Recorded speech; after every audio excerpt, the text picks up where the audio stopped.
Ladies and gentlemen, please welcome to the stage your host for today, a familiar face to many as the news anchor for Bloomberg Philippines, Mr. Quintin Pastrana. Good morning, everyone. Joey, atong bagong lumad, maraming salamat po. Thank you very much for that rousing rendition of your song. Something I learned to listen to and absorb a few years back, and it's grown with me ever since. One of the things that resonates with Joey's song is about how ordinary people can make a difference. There is something sacred and powerful with the ordinary. And more importantly, it's something that resonates today. You have a convergence of technology, innovation, multiple platforms of networks coming together at the tips of our fingers. And to speak about the Philippines, we have with us a most opportune moment in history. It's interesting to see that the Philippines now is the second largest and leading growing economy in the world. We're also here looking at unprecedented investment grade ratings. We're also looking at a nice, ambitious commitment from post-COP21 in terms of how we're going to build sustainability into our economy and our business. But on the other hand, we are also looking at behind me in this breakwater, around 200 kilometers away, there's a regional conflict that is brewing. Tensions are growing. We're also looking at, from this and current administrations and the future administrations, around 20 power plants built using coal are going to be developed if we don't step into the regulatory processes and that dialogue does not continue. Around us, closer to home, we also have a city that's growing to 20 million and counting, denser by the day. And finally, in around 2 months, we are going to be selecting future leaders that are going to build on or undo the gains of the last 6 years. So like a Chinese curse and motto says, like it or not, we live in interesting times. And to quote another poet, this is the generation that can make a difference, or otherwise, it may be the last. We started off with a folk song, a beautiful folk song by Joy Ayala. I'm quoting poets and philosophers. You might be asking yourself, what does art, philosophy, poetry have to do with a global conference organized by an energy giant? In the same vein, you might also want to ask yourself, what does a Jesuit scientist, a yogi engineer, a Dutch architect and artist working in China, and a soft-spoken mayor east of here have in common? Well, just a few things actually, but one thing I want to point out to you, which is that they are transforming spaces within their reach. And as Robert Kennedy said, that is rippling outwards, crossing 1 million different centers of energy and daring to tear down the mightiest walls of oppression and resistance. That is what is happening today with this convergence of technology, network, and ideas. And that is what I am proud to be curating for you today. The nice thing about it also is that we have an audience just as diverse as our panelists and our speakers. You have here the leaders from the public, private, and the civic sectors. It's the kind of diversity that if Chris Rock were here today, he would stop complaining about diversity issues also. It's this menagerie of talent, resource, capabilities, and insights that we really need to make a difference and converge ideas to make impactful, sustainable change. That by way of saying, welcome to the third and final shell powering progress together in Manila. This is the third and final one, and dare I say, this will be the best. Notwithstanding your host, but because of the content and the network we've brought together today. What we're looking at is a convergence of ideas. 2 years ago, we were looking at how 3 interdisciplinary dimensions, food, water, energy, are creating stresses to the environment on a global and local scale.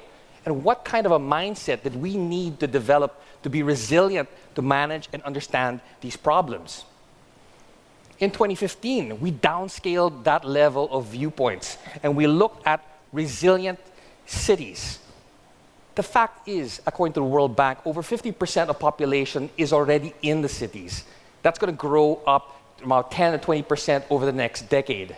How do you do the locus of activities to make sure that these cities are livable and that they're sustainably enhancing lives that you, myself, our families are growing into?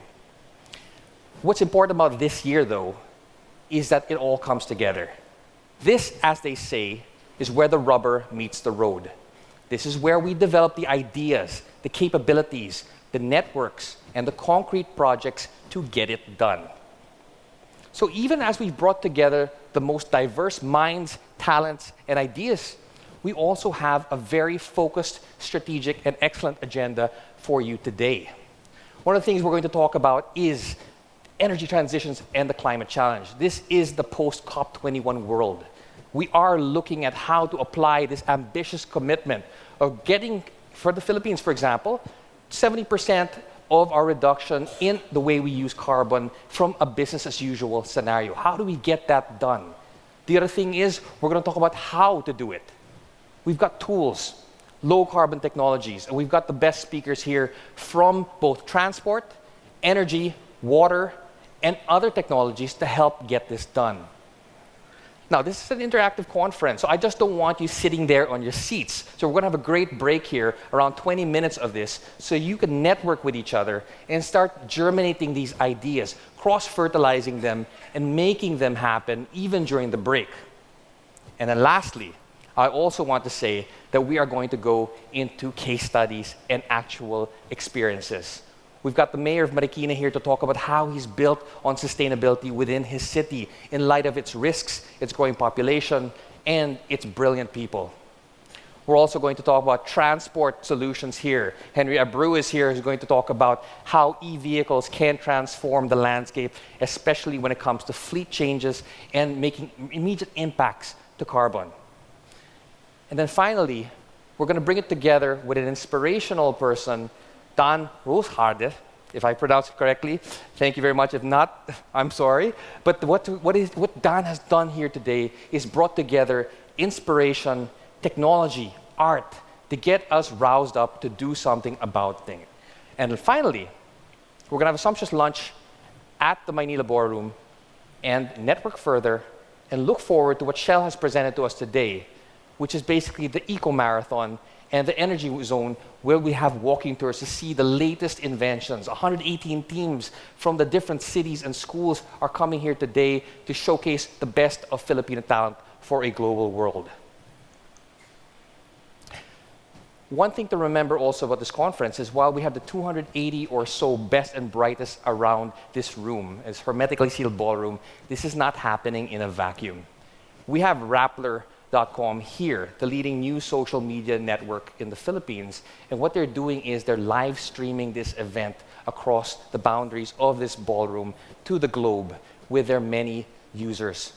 You've got leading media people here from ANC, Bloomberg, all the other channels also broadcasting what is going on in this conference. More importantly, they're also getting input from inside. So this is going to be a very interactive conference. This is also the conference that I'm going to encourage you to use your cell phones. And why is that? Because we have a tool here called Pigeonhole. And Pigeonhole basically does what a pigeonhole does. It curates your content, it curates your inputs, and it allows your voices to be heard in a very strategic way. So I'm encouraging you, first of all, please put your phones on silent, and then we can use them. Go to the network called PPT2016. PPT Manila is the password. And let's use this tool together. What it is really is a tool to get your questions in there. We have the best and brightest minds here, and we'd like to tease out the best information here with them. You can do that via SMS also with the number indicated below, 0915-424-0838. So that is going to be a good way to get things together. Rappler also, if you're subscribed to them, you can send the questions to them as well. This is the way it looks when you look at an interactive forum. You're going to get your question here, and the magic of Pigeonhole is that you're going to get these questions up there, and you can even vote on these questions. If, for example, somebody comes up and says, I want to understand how the Philippines can make this goal happen, you can put that question in, and somebody in the room will have the same question. You can vote on that as well. Rappler is streaming this thing together, and you're going to have everything from mood meters to live tweets. So you're going to see this, and many of you who have friends outside are going to be having to see this as well. Just use the hashtag #PowerInProgress, and that will actually get things going for us today. Now, I'm standing in the way of a great set of panels. And without further ado, I'd like to introduce a colleague from the industry, a multi-awarded international journalist who's brought her brand of journalistic excellence to Philippine shores and made us all better in the process. Let me introduce to you, without further ado, to Ms. Kathy Yang of ANC News.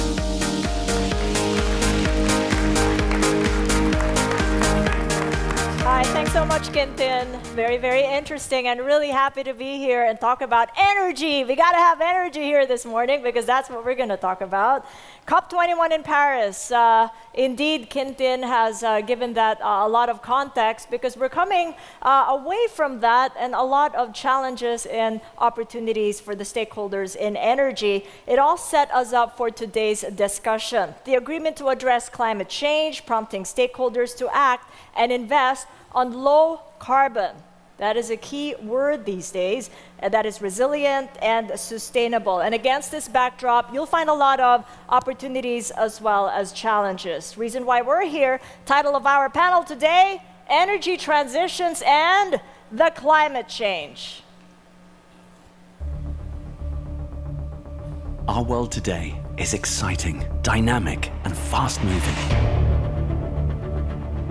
We've never been more connected, with more and more people enjoying better opportunities, better health, and better lives. From power to plastics, heating to transport, energy is all around us. When people get access to reliable energy, amazing things can happen. This isn't just about having a microwave or a tablet. Energy often means the difference between poverty and prosperity. It fuels quality of life. But also addressing environmental stresses, including climate change, has never been more important. Energy will most certainly shape our future, but it presents both the solution and the challenge. How can our society continue to grow, to build, and to prosper? How will society ensure everyone can produce, connect, and progress while protecting our planet? And how can the world work together to thrive in a low-carbon future?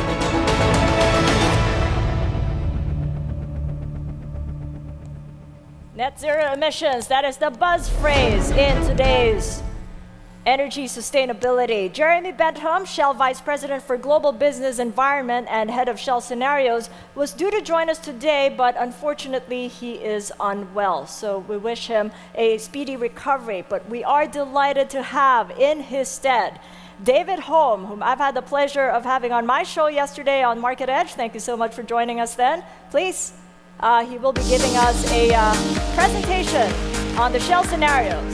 David, take it away. Thank you very much, Kathy.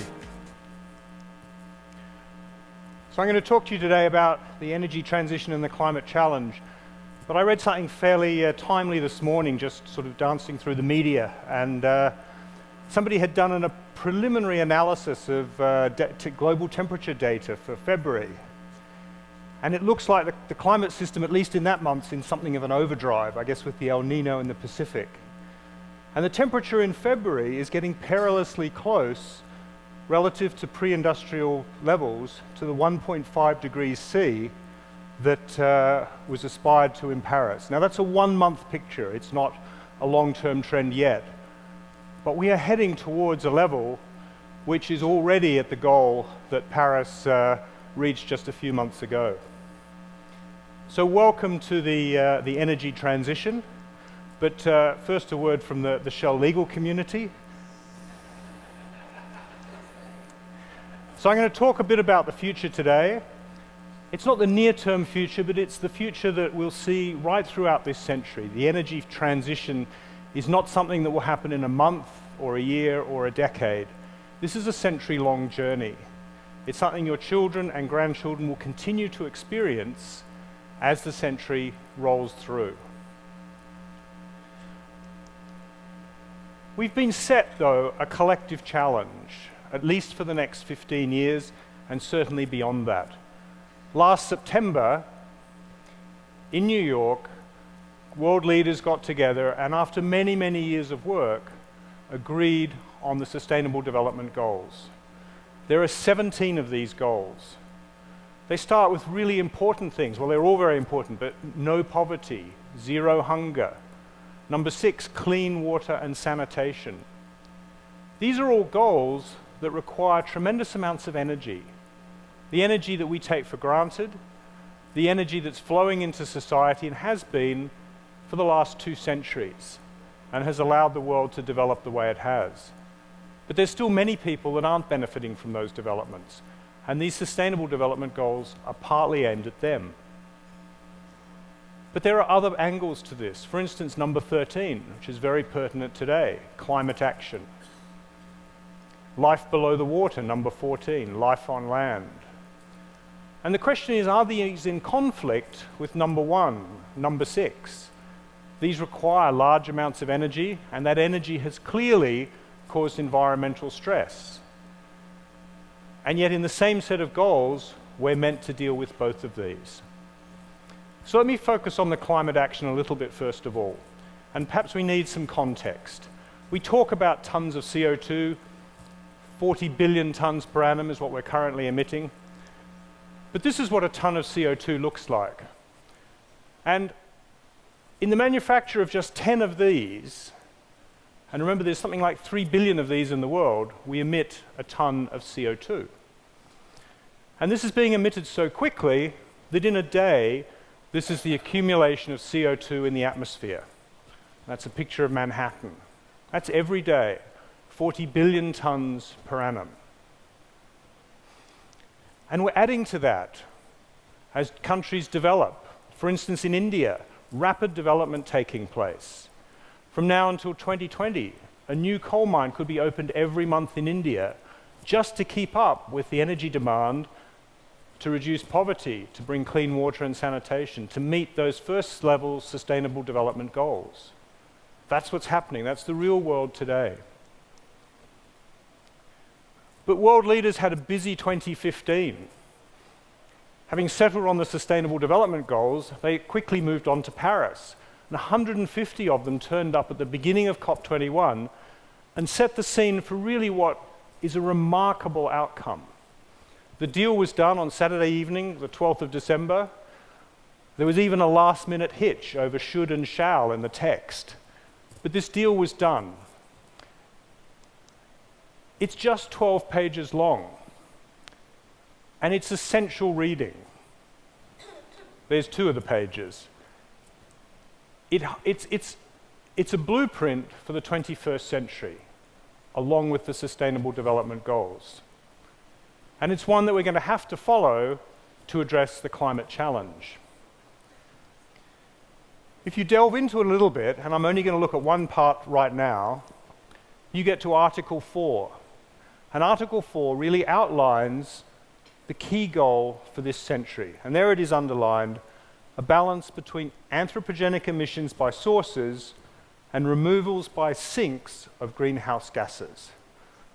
Now that sounds a bit complicated, but what it means is net zero emissions. 40 billion tons per annum today, net zero emissions, and then it says in the second half of the century.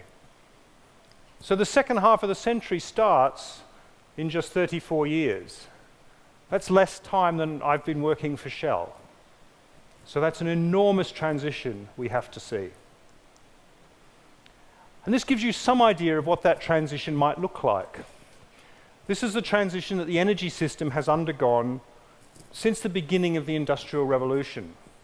It was a biomass-based energy system then, and it quickly adopted coal. And it moved along a coal trajectory all the way up to about 1920, when oil was discovered in very large quantities and then quickly followed by natural gas.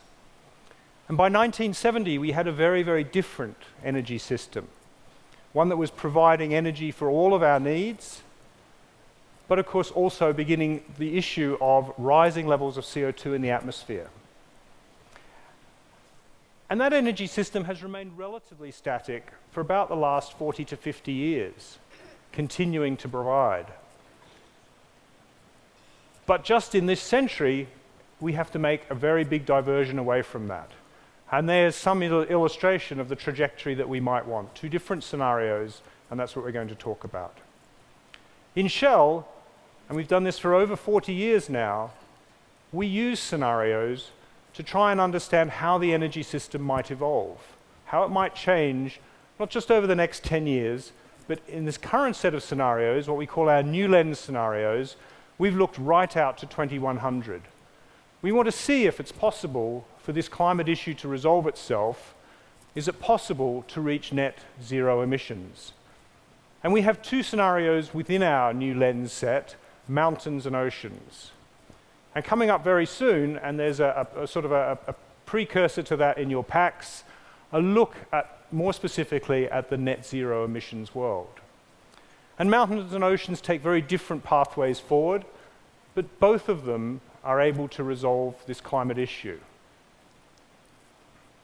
So what might the structure of a prosperous world look like with very low emissions? And how are we going to get there? And the scenarios help us answer that question as well.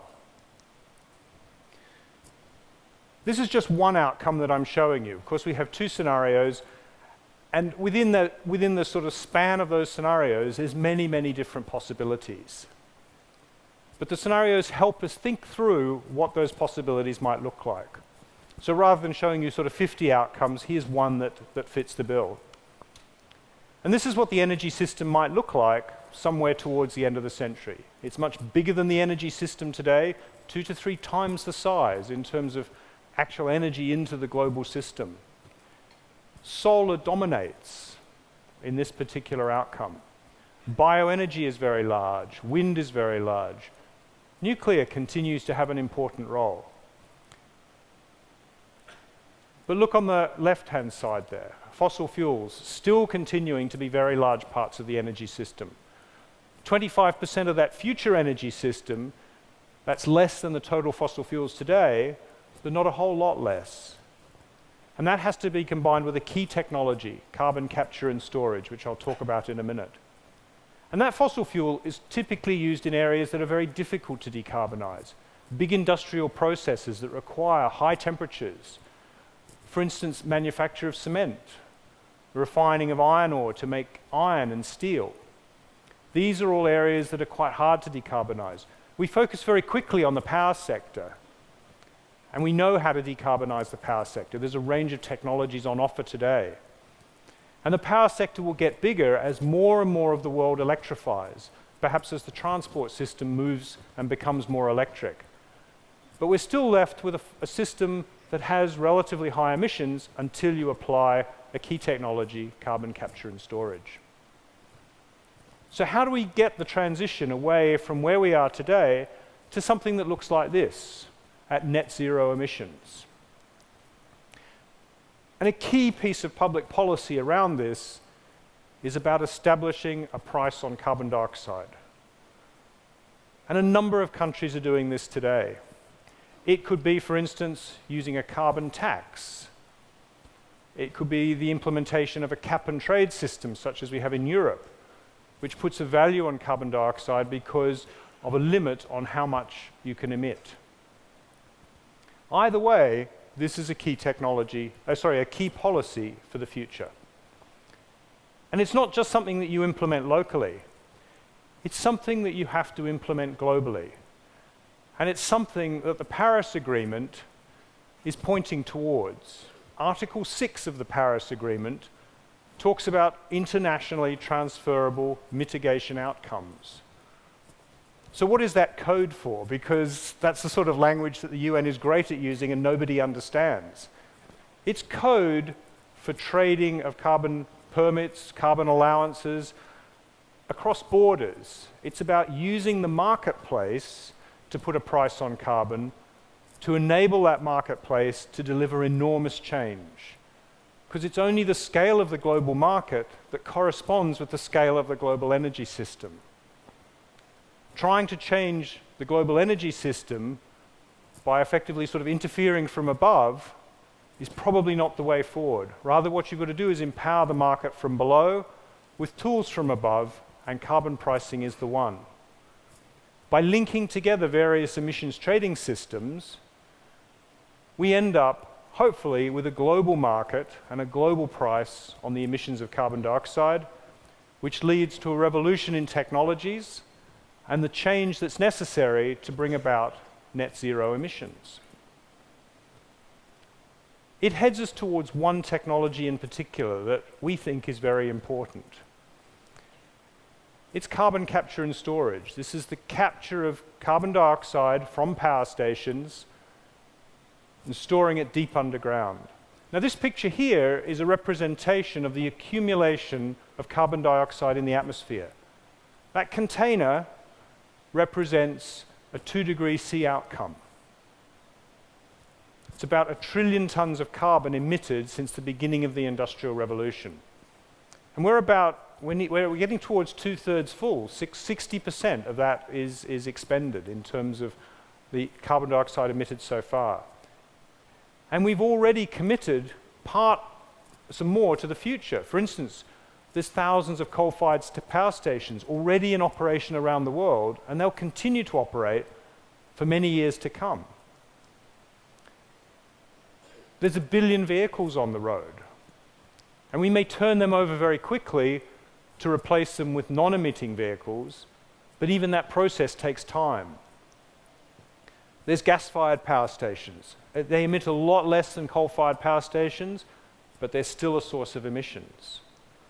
There's the industrial system, or the aviation system. There's domestic use of natural gas. And there's industry. So that leaves precious little space to balance this system out. And so we have to imagine a world in the future where emissions that continue in our system are captured and stored, so that we don't exceed, for instance, 2 degrees, or more ambitiously, we don't exceed 1.5 degrees C. So these are the steps towards a prosperous net zero emissions world. It's a high energy world. Kathy talked about high energy today. But it's a world where we do implement some new technologies. We do implement things like carbon capture and storage. We do require government-led carbon pricing mechanisms. We do have to put a price on this externality that's been created. One thing I haven't talked about, we have to have sustainable agriculture, including biomass. A lot of emissions still come from the agricultural system. And we have to address consumption as well. These are all important parts of a net zero emissions future. And it's a future that we can reach, and it's a future that can lead to prosperity. Thank you very much. Sit here. Yes, if you could just stay on the stage. Thank you very much. Our Chief Climate Change Advisor at Shell, taking us through the energy transitions and climate challenge. At this point, I'd like to bring in our 3 other panelists who have had the privilege of having a bit of a chat this morning. I'd like to call in Dr. Edwin Aldrian, the Vice Chair, Intergovernmental Panel on Climate Change, Working Group 1. Sir, good morning. Dr. Antonio Lavinia, the Dean of the Ateneo School of Government. Please come on stage. Thank you so much, Tony. And the Honorable Zenaida Monsada, the Secretary of the Philippine Department of Energy. Good morning, ma'am. I'd like to remind everybody of the pigeonhole question and answer here. The system that I have here is on my iPad. As you can see, there are already 4 questions. You can't see them, but I can. Some of them I planted, and I would appreciate if you could do the same. If you could just key in on your mobile phones, as Quintin had explained earlier, then I will see your questions here, and once I do, if it gets a lot of votes, like I already have 2 votes for the first question there, so I'm going to ask that later this morning when we get to the panel discussion. I'll get to ask that first. And then if you make a vote on the other 3, then the rest of the 3 go and get asked as well. So please take part. It is pretty interesting when we get a lot of audience participation because you are so much part of this discussion. But first, let's carry on and take the discussion further with Dr. Adrian, because I know that you've been part of the intergovernmental panel on the climate change, developing the assessment. That was a couple of years back, if I'm not correct, if I'm not wrong. The group that you've worked with helps create an understanding about the climate system. So my question is, in your findings, what impacts the climate system most? I answer now? Or? Yes, please. I understand that you do have a presentation, so if you could just take off from that question. Yes, I think the impact is almost felt by everyone. People know and people realize, but it's very hard to prove and hard evident to link between the impact and the reality it comes from the climate change. It is a very tough job, but we feel it. You have some slides to show us how tough that is in trying to address the impact to the climate system. Yeah, I got some example for the energy sectors because we do have a report on renewable energy. It's a special report. What does the renewable report say? Yeah, there are opportunity and great news that we still have a lot of challenges in front of us. But the important thing that the opportunity is there, and then we just need to pursue in that direction. And in your findings, humans really have the biggest impact on the climate system. How is it getting worse? What are the findings right now that make it urgent for us to address the challenges? Yeah, what is very urgent is that most of the people, society, they did not realize that whatever they're doing from the dawn till dusk, whatever they're doing from the wake up until what their activity and then they're coming to bed, everything are related to climate. Even how they do shower, how they eat, how they transport. So this is that people don't realize. So the important thing is we need to socialize and then let people aware and then let's change our way of life. So this is the biggest challenge for us. I've got a lot of votes coming in. Thank you so much. You guys are great. You're taking part in this. Thank you. Just keep it going, all right? Dr. Aldrin, if you do have the slides, you can show us right now. I see that you've got a clicker there. Okay. You could just show us in your presentation. If you wish to stand, please do so. Okay, thank you very much. Yes, ladies and gentlemen, I just give you a very simple idea. We start with the conclusion. This is from the Air 5. Right now we move to the Air 6. I hope that the next cycle of IPCC does not bore you at all because we keep repeating the same messages. That this is the first one. The human influence on the climate system is very clear, unequivocal, and then it is very clear. Even though we're repeating this message again and again, that still many debates on whether this is reality or not. The second one, the more we disrupt our climate, the more we have the risk, severe, pervasive, and irreversible impact. The last one is very important. We do not want to have the irreversible impact, and because that means that we cannot replenish our world ahead, and then we have to change maybe our world system. So the third key message, we have the means to limit climate change. So we still have the gap that we can fill and build a more purposeful and sustainable future. Those are the main key messages, okay? These are the two impacts that I want to bring out here, especially important for the Philippines. So because if you take a look at the picture here, especially on the right-hand side, that more warming and rainfall at the north of the equator, especially the maritime continent like Philippines, and less SST gradient. So that means this is the considerable impact, and then this area, you can have the equatorial flank becomes wider and larger, so it becomes much more extreme weather. This is important for us, Philippines and my country, Indonesia, and then also that is means that more and severe and wetter region. Another news, this is also important for Philippines, I think. This is the impact that you may feel. If you look at the box on the western North Pacific, that show that the precipitation rate due to the tropical cyclone in the near future and the coming future will be much more intensifier, but the frequency is getting lower. So that's the picture showing you. I don't want to give you more detail on that, but those are the two key messages for the Philippine region. I think we have to take care of that. We have to live in that kind of situation. So again, I think I just follow what Dave already mentioned, that we, in this report, we do have the conclusion on the carbon budget. It's almost 65%, almost similar to the picture that Dave has given us in front of us, that we only have remaining 275 gigaton. So those are the things that we limit, or if we're talking about a 2-degree goal. And then the emission is also mentioned by David. This is 2013 in that number, 9.9 gigaton, and it's still increasing. But we hope in the near decades that the number is going asymptotically equalized. So the message is limiting climate change will require substantial, very, very substantial. We have to move very fast and sustain reduction of greenhouse gas emission.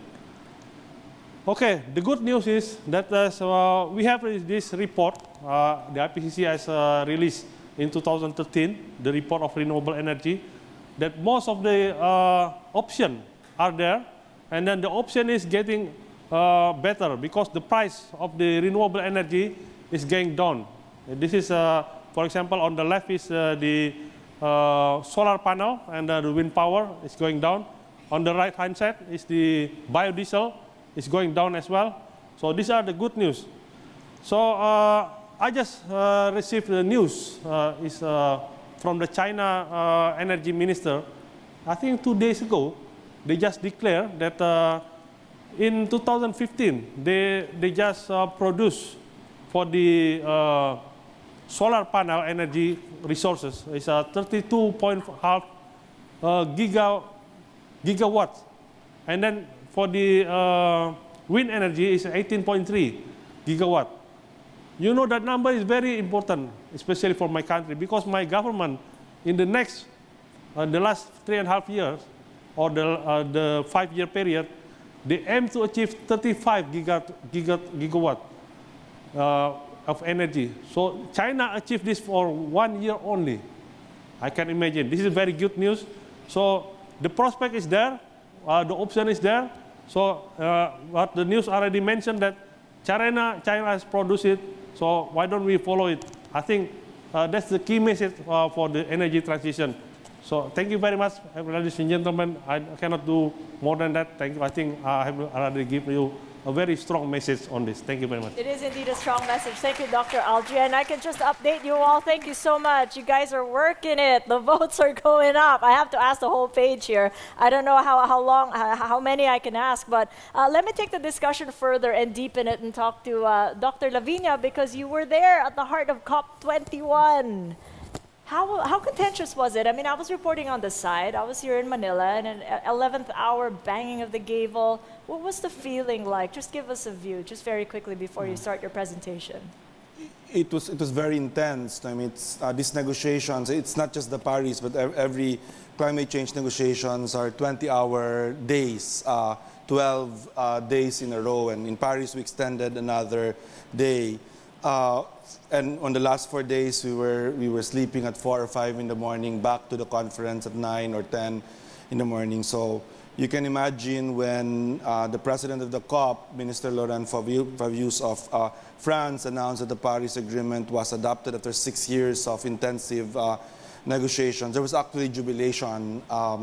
You could have seen, I don't know if Secretary Manny de Guzman is already here, Secretary Manny de Guzman, Secretary Narica Costa, and Diplomat Angela Ponsa. We were in the Philippine desk. I was sort of the technical advisor to them, and we were actually jumping up and down and embracing each other. And not just because of the agreement, but because we actually thought it was a good agreement. Good agreement for the Philippines? For the Philippines, it's a good agreement. I think for the world, it's a good agreement. It's not perfect, but fortunately, within the agreement are mechanisms to improve it continuously.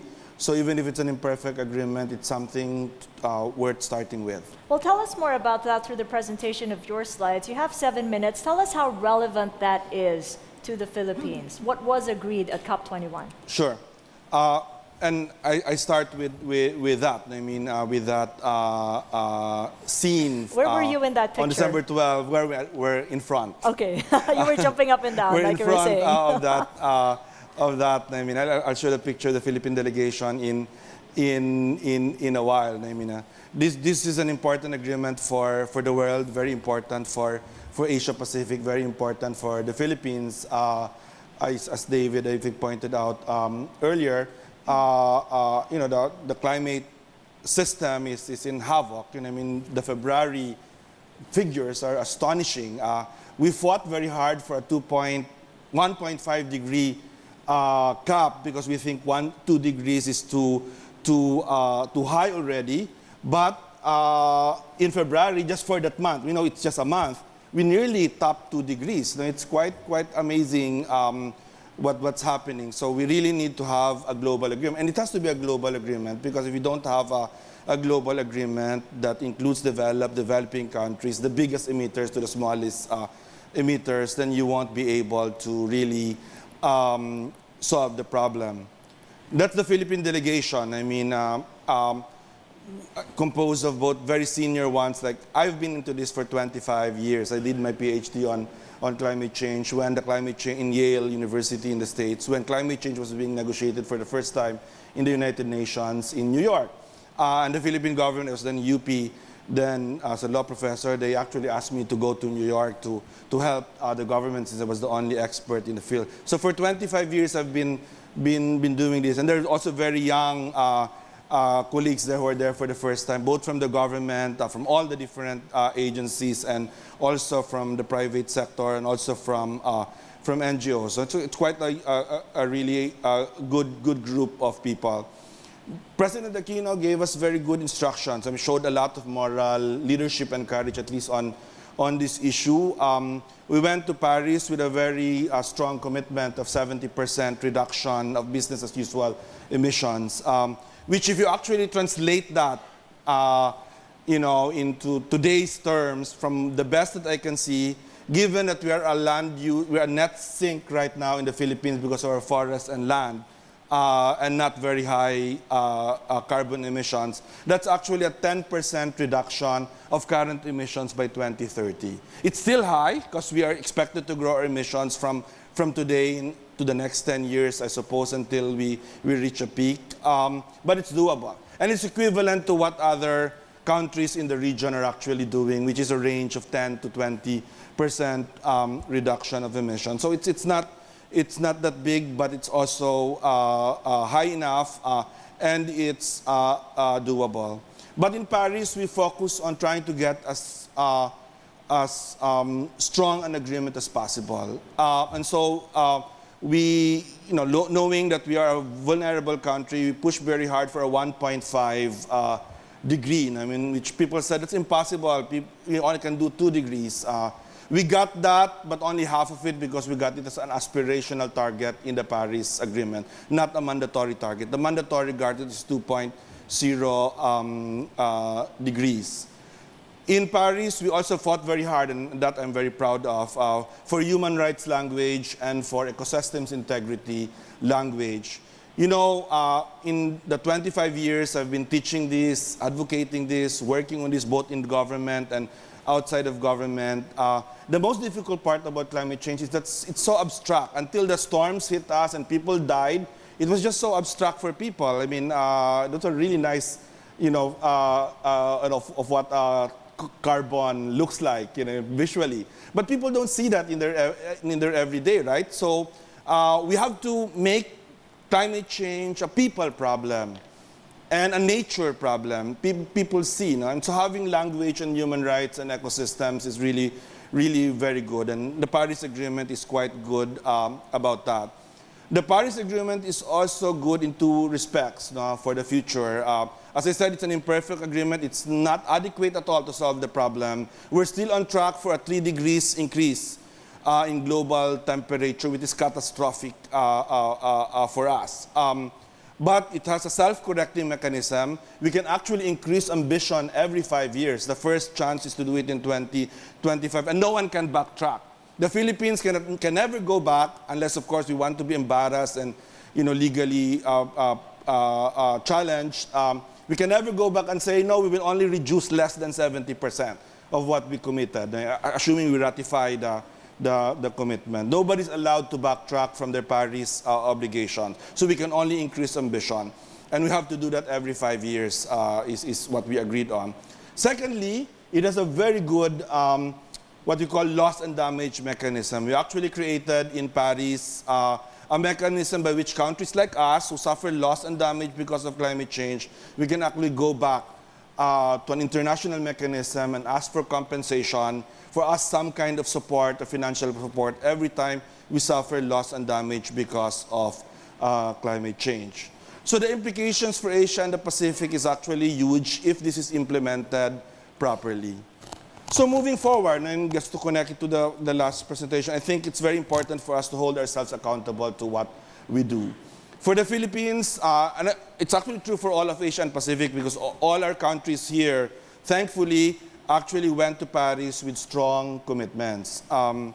We have to hold ourselves accountable for what we have committed ourselves. In the Philippines, it's not just about energy. Energy is a big thing. I actually think we need new laws mandating a more diverse energy mix. I mean, the DOE can actually do it on their own, but it would be better if it's actually cast in stone, so that in the next 25 years, we really commit mandatorily to an energy mix that's more diverse and less carbon-oriented.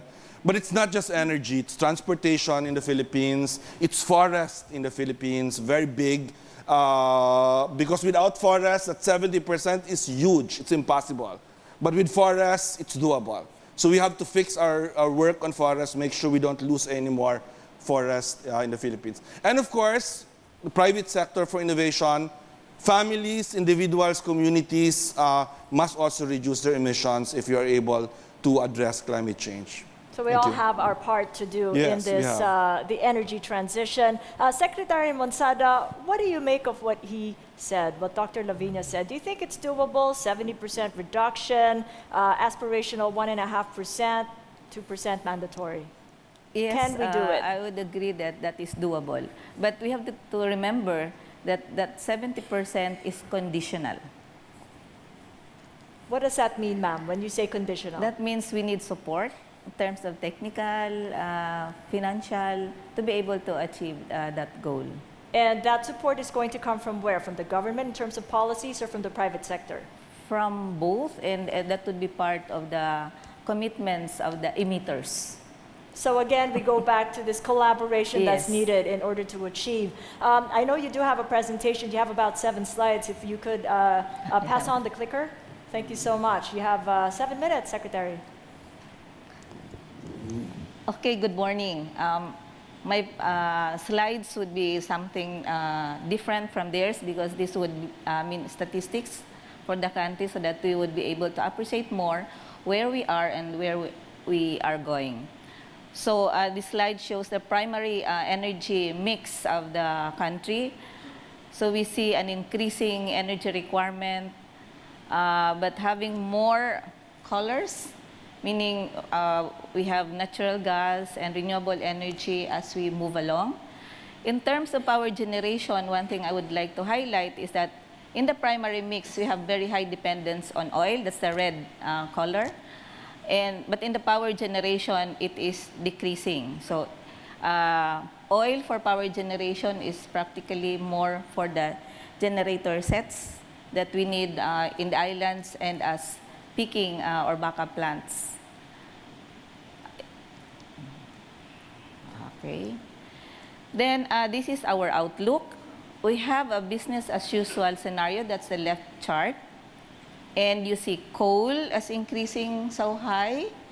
That is if we interpolate based on the recent level and on the levels of committed and indicative capacities. The right chart shows our fuel mix scenario, wherein we have this aspiration to have a balanced energy mix, and that is 30-30-30. 30 for renewable energy, so yun yung nasa top bands. Then coal would just be 30, and natural gas would have a 30% share to balance between RE and coal, because I think we are aware that we just cannot rely also on RE to have that much bigger share. The balance of 10% would be open to other fuels, like oil could still be there, ocean, which is not yet a part of our present mix, and well, I would like to say that nuclear is still also an option for us. But this fuel mix scenario also, which would actually correspond or be the energy share for the 70% volume or value that we submitted. Actually, we would like to refrain from saying that for us, victims of climate change, our contribution should not be really that commitment compared to the emitters. I think there was a distinction. The emitters would have to commit, but as victims, we still contribute to the cleaner air. We have laws at the moment. For example, we have the EPIRA, which governs the power industry, and we have mechanisms. Some are in place, some are still being worked out. So, for example, we have the spot market, WSM,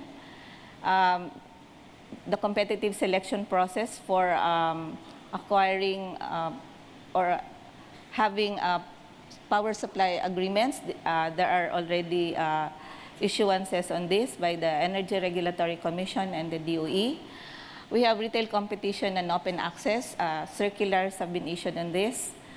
Central scheduling in terms of the utilization of or dispatching of the different generated power. So now we are working on the Mindanao energy market because, as you know, Luzon and Visayas are interconnected, so the WSM already applies to that. But Mindanao is not yet interconnected.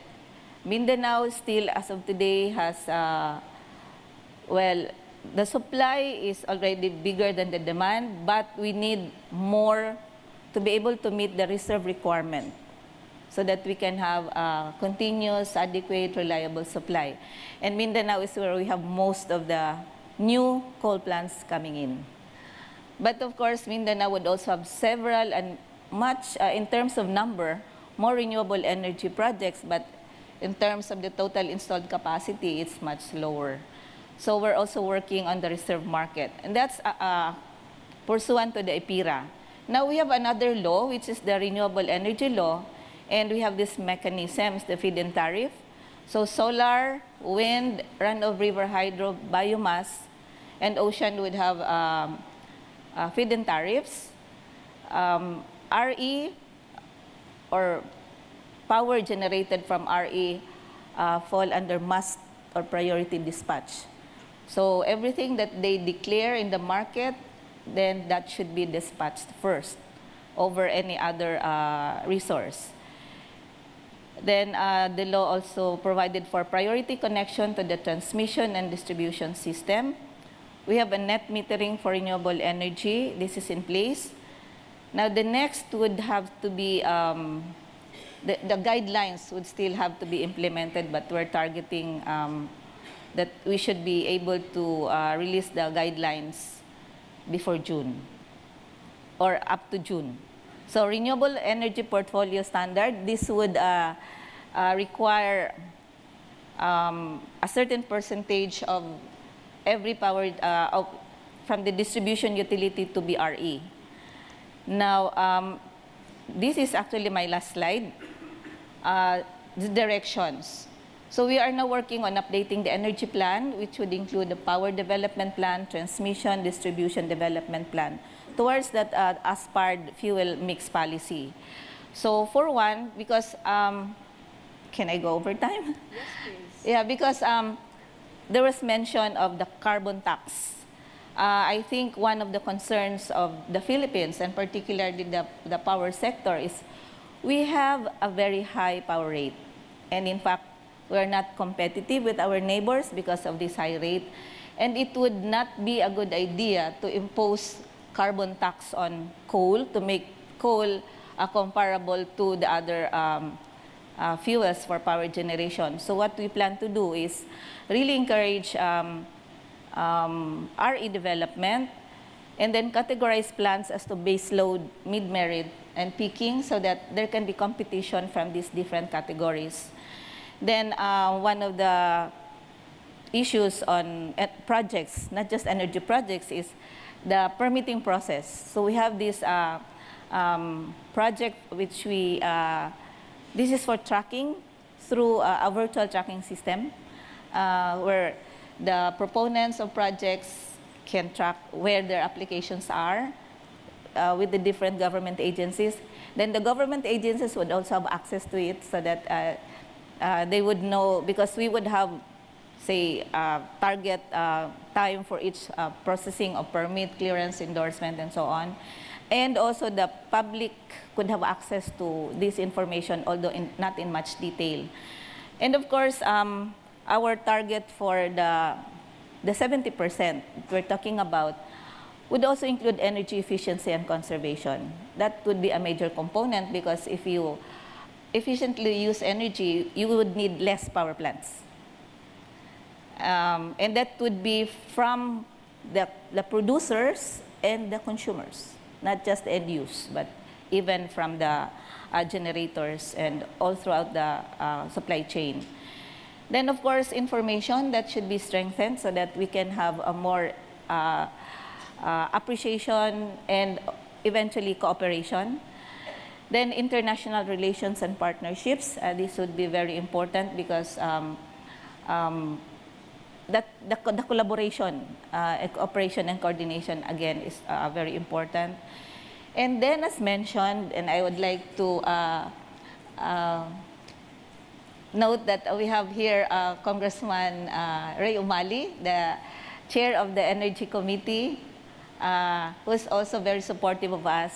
And we have these legislations that we need to pass, like for energy efficiency, for natural gas, LPG, energy projects as projects of national significance, so that local ordinances cannot just move or stop projects that we have. And of course, the fuel mix policy that Tony mentioned. So we have this for our plans as to how we want the energy sector to move towards our fuel mix policy and meeting our objectives of 70%. Thank you. Thank you, Secretary. And let me pick up on that 70%, because the burning question I've got here with 19 votes, and keep them coming, okay? You guys are great, okay? Keep them coming. I want to see 100 here, but I'm getting 19 votes. What is your assessment of the Philippines' commitment under climate change agreement, pledging to commit 70% of its energy use to renewables, even as it has numerous coal-fired power plants coming online in the next couple of years? Well, actually, the Department of Energy, our task really is first to ensure that we have energy supply, okay? But that energy supply, having that security, we have actually an energy reform agenda, which we call it, presented during this administration. So to balance this security thing, which would include access, would be also optimal pricing, because we just cannot have supply, but very unaffordable. But we don't want to use the term affordable because that would be very subjective. we want to use the term reasonable to the producers, to the users, and of course government. Now, the third aspect of that is sustainability, sustainable development. And that's how we proceed. So the environmental aspect would be part of the sustainable leg that we have, or pillar. Which leads me to David, because in our discussions yesterday on Market Edge, you made a mention of 70% being, in your own words, problematic for the country. And I wanted to see how Shell is coming around the process, the transition globally. If you just put that into the global context, talking of the Philippines in an emerging market setting against other developed economies, from hydrocarbon to carbon neutral, how did we get there? Yeah, well, thanks very much. So the problematic was, in fact, in relation to what's already been argued, which was the 70% against business as usual, but with the current plans for coal-fired generation presents something of a problem, which I think we've discussed. So what we're seeing in other economies are some of the aspects that have just been alluded to, but I think the game changer in this region is perhaps what's happening in China.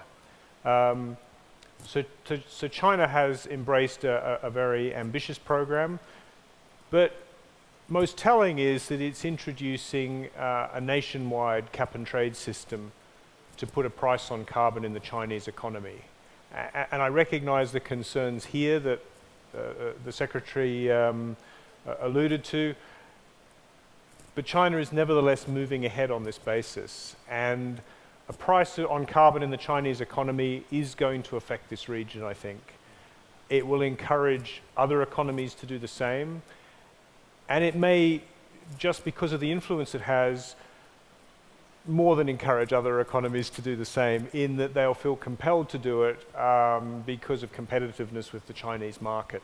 David, here's a question for you with 21 votes. As an energy company, how is Shell contributing to COP21's 1.5–2 degree target? Thank you. I think one of the things I alluded to in my presentation was the importance of carbon capture and storage. And that's something that is really high on the agenda in Shell. A lot of people think of carbon capture and storage as some esoteric long-term technology, but it's not. It's here today, and we've made it here today. Back in November, just prior to COP21, we opened the first large-scale carbon capture and storage facility in Canada. It's storing 1 million tons of CO2 per annum in our oil sands. Now, 1 million tons is large on a global scale, but it's still small for the oil and gas industry, and we think we can do a lot more. We're a partner of a project in Australia that will open, I think, in 2017, which will store 3 to 4 million tons of CO2 per annum. So this is a technology that is here today. The commercialization of the technology, though, depends on the implementation of carbon pricing. And that's the other thing that we're doing. You know, we are a strong advocate for the things that I was talking about today. This isn't just something we talk about at presentations. It's something that we do.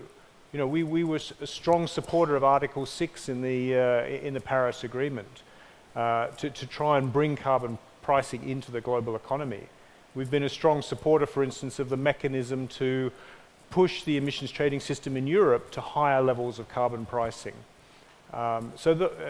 You know, there's just two things that we're doing now, which really, I think, can make a tangible difference in the years to come.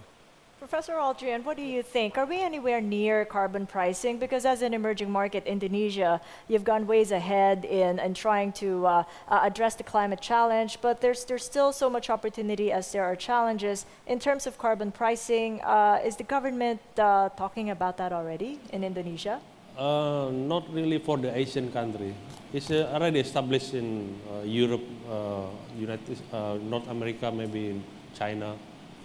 We need to establish our own carbon market for the Asian society or Asian community, because we cannot just reply or replicate whatever in Europe. The carbon price over there is not the same as here. Could we replicate what's going on in China? You made a mention of China being a Correct, model yeah. for everyone. Yes, China could be a model, but like the Secretary of Energy mentioned that there might be a different level of pricing here than in China. we need to think about it among Asian countries, and then how we trading among Asian first, and then we develop our carbon market. I myself already been a recipient of this carbon trading from Europe. But How so? How were you a recipient of the carbon trading from Europe? No, they give us grant Okay. based on the market to conduct some of the climate change activity in Indonesia. But Yes, go ahead, Professor. Weigh in on this. In the energy, not just in the energy, but in the transition to a less carbon economy, we actually have two choices. One is to do command and control. Just say zero emissions, energy mix this way, and just order as if it will happen without anything else but an order from government. We know that doesn't work, and it won't work that way. The other option is actually to do a market approach, and I think a carbon pricing approach is probably the best approach to get there. But I would say, given the concerns, that you can do it in phases rather than do it right away. And there are certain parts of the energy system that you can actually do it quickly. To be quite honest, IPIRA actually paves the way for that because of the market-based approach in IPIRA, and you certainly just have to adjust. So I actually think the Philippines is in a very good position, in fact, much better position than China to do that because of the experience. I mean, and so I think we need to just pay attention to that to get the transition right. We actually did a study of coal plants, and just to understand why the business as usual scenario, as the Secretary pointed, is 70% coal. And when we go to the private sector, the energy suppliers and providers, they only say because, under the current system, it does have the affordability and the supply issue that's it, right? Which tells you that the system is distorted. Because I don't think even the affordability it's subjective. I don't think we have very low electricity in the Philippines, even with this kind of system that we put up. So I think we just need to pay attention to that. Which leads me to Secretary Monsada. Electricity prices here are really high in the Philippines. When we come to carbon pricing, do you think it's doable? Well, it can be part of the consideration, but in the actual implementation, meaning put a tax on carbon, may be difficult, as I mentioned.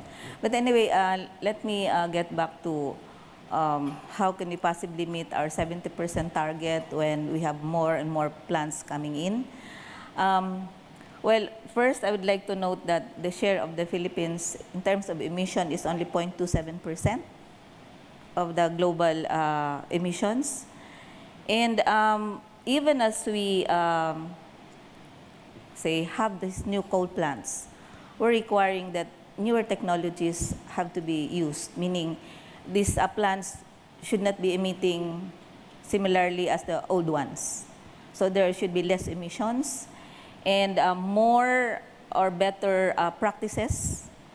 Like, for example, we're not just concerned on GHG emissions, but even particulate emissions. So actually, I have met with the coal generators Tuesday, and I told them that we are sitting down with the DNR and the Climate Change Commission, and we'll be setting higher standards for coal plants, both for existing and the new ones. I wanted to stick in a question here from the audience. Secretary of Energy, do you see the country moving towards LNG and solar so we can temper our reliance on coal in, let's say, the next 10 years? Yes, solar is one of the major projects that we have. In fact, today, we are inaugurating a 135 megawatt solar plant in the Visayas, another 150 megawatt in Tarlac.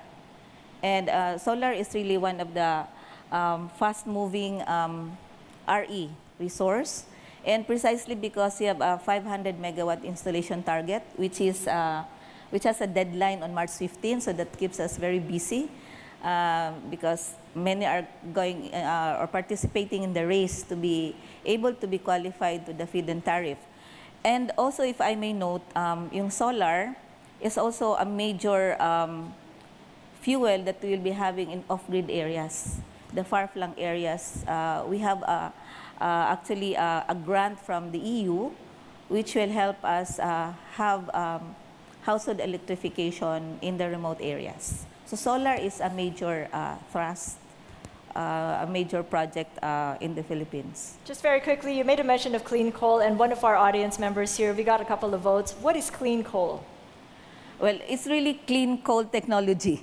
Not coal will always be dirty. It's always black. It's liquefied coal. So- Does that answer your question? Another thing is Yes, we yes. use energy from the coal generator, so it is a multiple generator And they use that in Indonesia already. in some places. Oh, okay, very That interesting. mean clean. We coal. have a minute here to wrap everything up. Could you just say probably a few seconds of your main message here? Let's start with David. So the main message is, I think this transition's entirely possible. It's a long-term plan. It's you know, we talk about coal-fired power stations in the next sort of few years, but this is a multi-decade issue. But it is entirely possible with these key policy drivers such as carbon pricing. Professor Aldrian. Yes, if you're talking about the carbon price, it depends on how much you delay. The more you delay, the more costly your carbon price is. Like China, they just give some delay in negotiation, but after they're ready, everything is established, and then they say, we're ready for the market. So there is no more for delay for us. The half century is rather in front of us. It's only a few decades. So let's move ahead with the renewable option. That window is narrowing, as you mentioned. And Dr. Lavinia. I actually want to address the fact that we contribute only less than 1% of global emissions. Guess what? 75% of the countries of the world contribute less than 1%. So if those 75% say that they will not do anything, that's actually quite a lot of emissions. So a country, if all of us say that, right, that those who are not contributing, so we will not do anything, then we increase emissions, and therefore we contribute to our own destruction. I mean, that's really the moral argument, that you cannot go and tell other countries, reduce your emissions. We won't because we're not doing anything, because that's really saying, okay, you know, stop killing us, but we can continue to kill ourselves. That's really what it is. And so that's why this transition is absolutely necessary from a moral, economic, and economic point of view. Secretary Monsada? Yeah, and this statement shows how responsible the Philippines is, even if we are just a minimal contributor, a victim of a global climate change. We still have this high, very, high target, which we intend to achieve through, of course, having clear policies and with support from legislation, directions, even from the government agencies themselves. And of course, we really hope that the storage for REs, the battery storage, these newer technologies on carbon capture and storage would be commercially viable for the Philippines so that we can actually achieve our targets. Thank you. Okay, and all for that leadership shift that we're going to experience in the next couple of months. These are the issues that they'll have to address. Thank you so much for joining us. This is our panel on energy transitions and climate change. Really exhilarating to talk with all of you. Thank you so much, David Hone, Professor Aldrian, Dr. Lavinia, and Secretary Monsada. Thank you. I'd like to call on my colleague. I do work with him in ABS-CBN. I often do not see him outside the studio, but today I do. Mr. Tony Velasquez.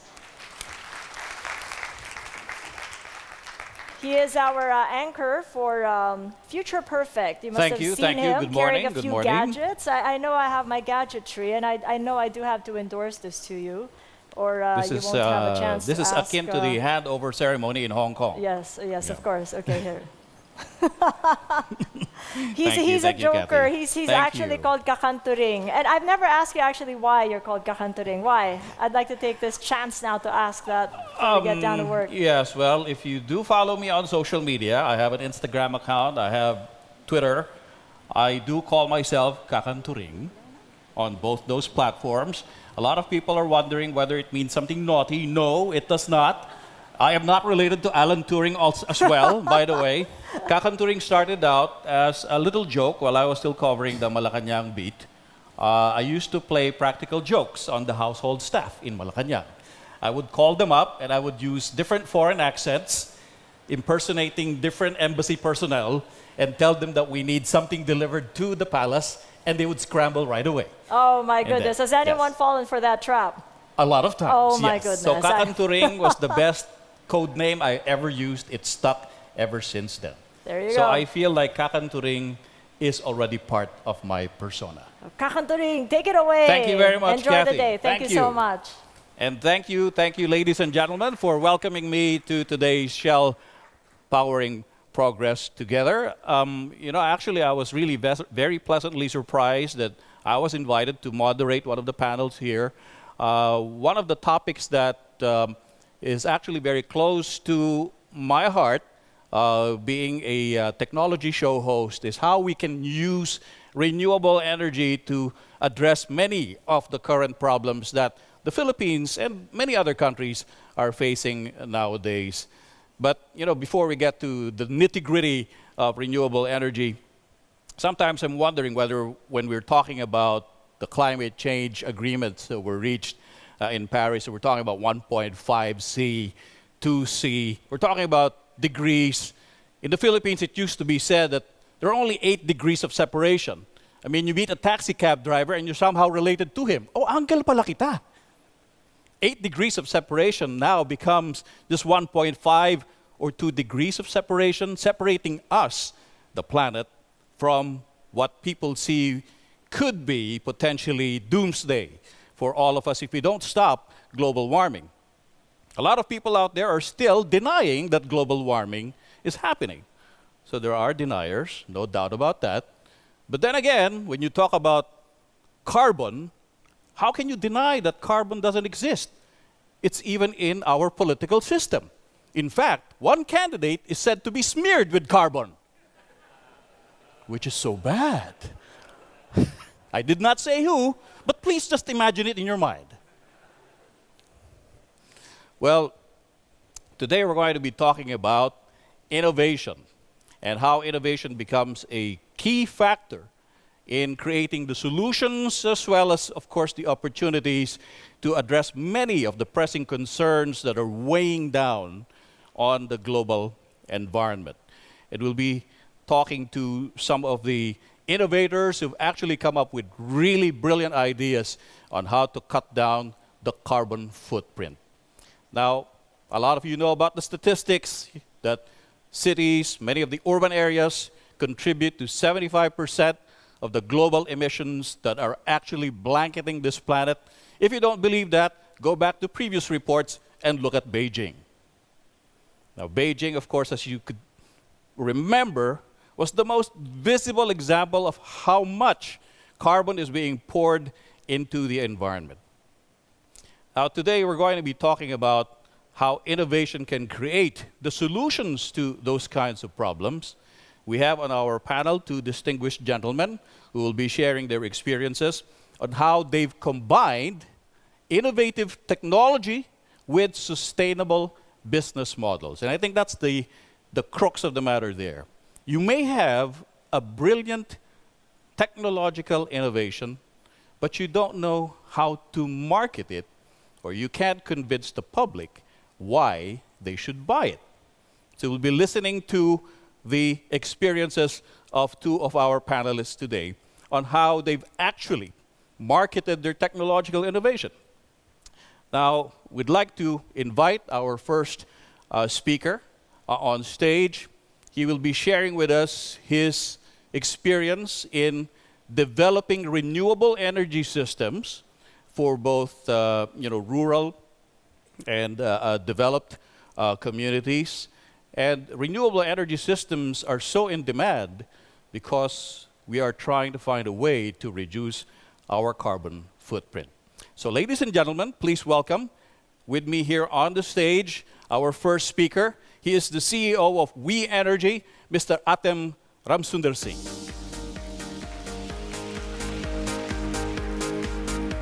Thank you. Thank you. Good morning, ladies and gentlemen. When I look at the graphs of governments projecting the future,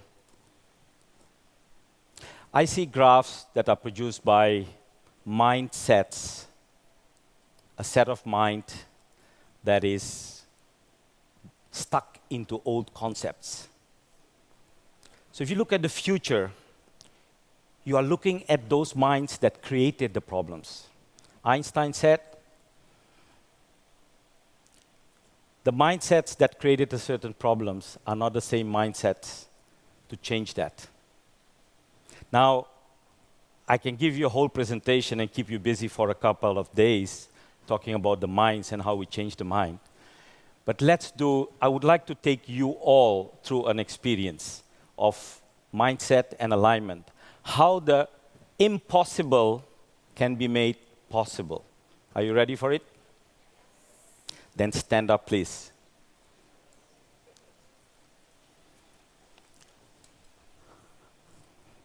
Thank you. I would like you to take distance at a radius of your arm length. So please expand in the room, create your space. And I would ask you to make a rotation. It's not a gymnastic thing. It's not a fitness exercise. This is a very interesting exercise. I can't say more right now. So just make sure you don't touch when you rotate. You don't touch your seat. You don't touch anybody else. Just one arm length. Now, stretch your arm. Just one. Keep the other one on the side. Look at your pointer finger. Look at your pointer finger. And make a turn as far as you can and go to a point that you remember. Go as far as you can and remember the point that your finger is showing at. Remember your point. Go all the way and come back. Remember the point. Come back and lower down your arm. Did you remember the point? Yes. You remember it, right? Okay, now, close your eyes. Close your eyes. Relax your forehead. Relax your eyes. Relax your jaws. Relax your shoulders. Inhale slowly. Exhale slowly and gently. Some are still looking at their cell phones. Please, let's align our minds. Relax your forehead.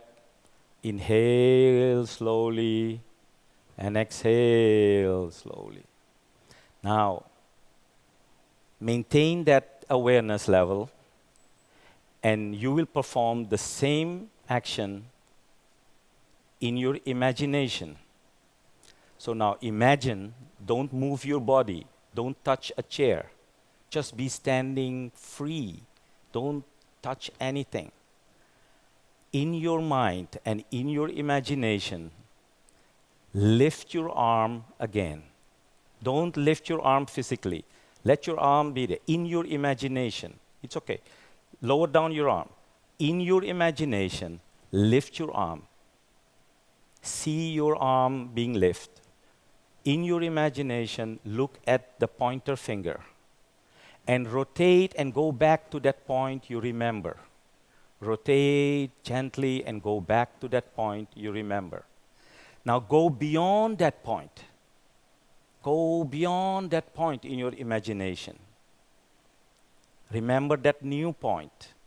Come back. Bring your arm back to the front. Lower down your arm. Relax. Open your eyes. Now physically get your finger and go back to the new point. Come back. Lower down and relax. Now what happened? Did you go beyond that old point? Why didn't you go beyond that old point in the first instance? Please have a seat. Ladies and gentlemen, the reason why we never go beyond that point is because we are not aligned. What we did in the second round through the shoulder and the mind, and that's it. You don't need expensive training in yoga or whatsoever. You don't need to pray too hard. It starts with a very simple thing of, are you aligned? Are you aligned with your body and your mind? In our daily busy life, we move one direction with our body, we do something else in the other direction. So if things are not aligned, we will say it's impossible. When things are aligned, you make it possible. And it's all about aligning yourself. Now, let me go now to how this connects to the role of new and low carbon technologies, right? I hope you enjoyed at least that half a minute of breathing and relaxing. Now, let's go to the low carbon technologies. I think when Quentin Pastrana mentioned the yogi engineer, I think he referred to me a little bit, but I'm not alone. I'm not alone. Look at this beautiful place called Puerto Princesa Underground River area in Palawan. Many years ago, we met with several people, the then secretary of DOE, the mayor of Puerto Princesa, and they all wanted the underground river area, which is a UNESCO area, to be powered with clean energy. The people there were so aware of their environment and the richness, the beauty and the aesthetics of things that they wanted clean energy. So we took that challenge as a company, together with our partners, Vivant Corporation and Gigawatt Power in Manila. And we said, you know what, let's do it. It's not impossible. If we align ourselves as partners, if we align our engineers' minds, if we align technologies, we should be able. Nature is full of 1,999,000 something of possibilities. We are just limiting ourselves to what we can easily say no. Well, we as a company don't say no. We say yes, let's try it, let's do it. Let's push the boundaries and find all those other millions and trillions of solutions that we can find. And the reason to find that is not a computer, it's the mindset of the engineer. When I said to my engineers, can we do things? They basically said no. And I said, well, I will probably have to fire you guys and find somebody who listens to make it happen. So they start working and calculating. The challenge here was, looking at different technologies like hydro, like bio-waste, etc. We have gone through it and we came to the conclusion that affordable, reasonable, carbon-wise, subsidy-wise, this engineering mix would be the solution for Puerto Princesa. And we are not only doing that, we are also going to repeat this configuration in places like Culion, Lina Pacan, and hopefully a lot more places that are off-grid or that need clean energy or affordable, sustainable energy. Now, what you see here is diesel combined with solar and a clean battery, cradle-to-cradle certified battery that is not using lead acid or lithium or whatsoever. It's a battery that is clean, perfect for storage, and a power management system that controls and direct the game plan based on the demand from 650 customers over a 15 kilometers of 30 kilometers of distribution net. So we have a grid, we have power management, and we have power generation out there. In this mix, we are able to make sure that during the 20 years lifetime and the growing demand of energy in that area, we are able to push, let's say, 50% of carbon emissions down. Now, am I happy? Partially, yes. We hope that going forward in the future, looking at technology development and price development, we should be able to replace or minimize the diesel further down by, for example, in some Palawan islands and many other islands in the Philippines, there is this huge possibility of current energy or tidal energy. We will start, hopefully, a feasibility study to look into replacing the fossil fuel element further down using combinations of solar, tidal, and battery systems out not only in the Philippines, but also in countries like Indonesia. Now, this is the way the imagination looks like. This is ready for construction. Land is bought. We are ready, but something is not happening. To tell you the truth, because of non-alignment, we are working on this project for the last 3 years. This project will save the government lots of subsidy over its lifetime, missionary electrification subsidies. It will reduce carbon, and it's a piece of technology that will encourage other people to do more of solar and hybrids. So why is it not happening then? Because we have government agencies that are trying to be efficient, but under the flag of transparency, efficiency is paying a high price. The transaction cost of this project is increasing and increasing because, not of the technology, but because there is too much of slow decision making. Government minds are not aligned. Private sector is not aligned. Local governments are not aligned. And therefore, things are not happening. And therefore, we say, let's wait a little bit more. Now, alignment is important because we have new technologies and we have old protocols. Banks, for example, is not only about governments. Bank says, oh, we can't finance, we don't understand this technology. We don't have anyone in our bank who can understand that. Oh, our protocol says we have to follow these steps. No, change your protocols. Because new technologies are coming out there, and your old rules are still based on coal and whatsoever. So change those rules. Don't be that lazy. Banks in Singapore are not playing the game into renewable energy. Singapore wants to be renewable energy hub. Fine, great. Start convincing the banks to change their rules to invest into things. Oh, the size, World Bank. I'm a former World Banker. I don't know what I heard my colleagues here or not. But World Banks, guys, IFC, name it. They all say, give me size. I need a big size. I said, why do you need a big size? Those people in Sabang need a small size. So how come your system is pushing us to a big power plant, which is not needed? It's all decentralized off-grid. Why do you need that? Adjust, be creative, expand the mind, make things happen, make things possible. Entrepreneurs are waiting for those changes. We are trying to drive those changes. Please do that. Now, to end up with my presentation, I want you to look at this quote. At first, people refuse to believe that a strange new thing can be done. Then they begin to hope it can be done. Then they see it can be done. Then it is done. And all the world wonders why it was not done centuries ago. This quote has been in my office for the last 15 years, and it follows me wherever I go. And I believe in it because for me this is a mantra that keeps reminding me that anything we want to achieve is possible. Don't give up, align the minds, and do it now. I'm happy to hear from my Shell colleagues and IPCC colleagues and the chief of the negotiator of the Paris Agreement that things are possible.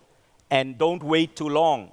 It is a shame to wait 3 years for small projects like this. It cannot. The public in Puerto Princesa approved the ERC hearings. Why are we waiting? Our minds are not aligned. Ladies and gentlemen, we are in a hurry. This is not a joke. Every morning when you shave or you clean yourself, ask, what can I speed up today in the direction towards sustainability? I thank you so much for your time. Thank you. Thank you. Thank you very much, Atom. We will be talking to you a little later on, but in the meantime, please.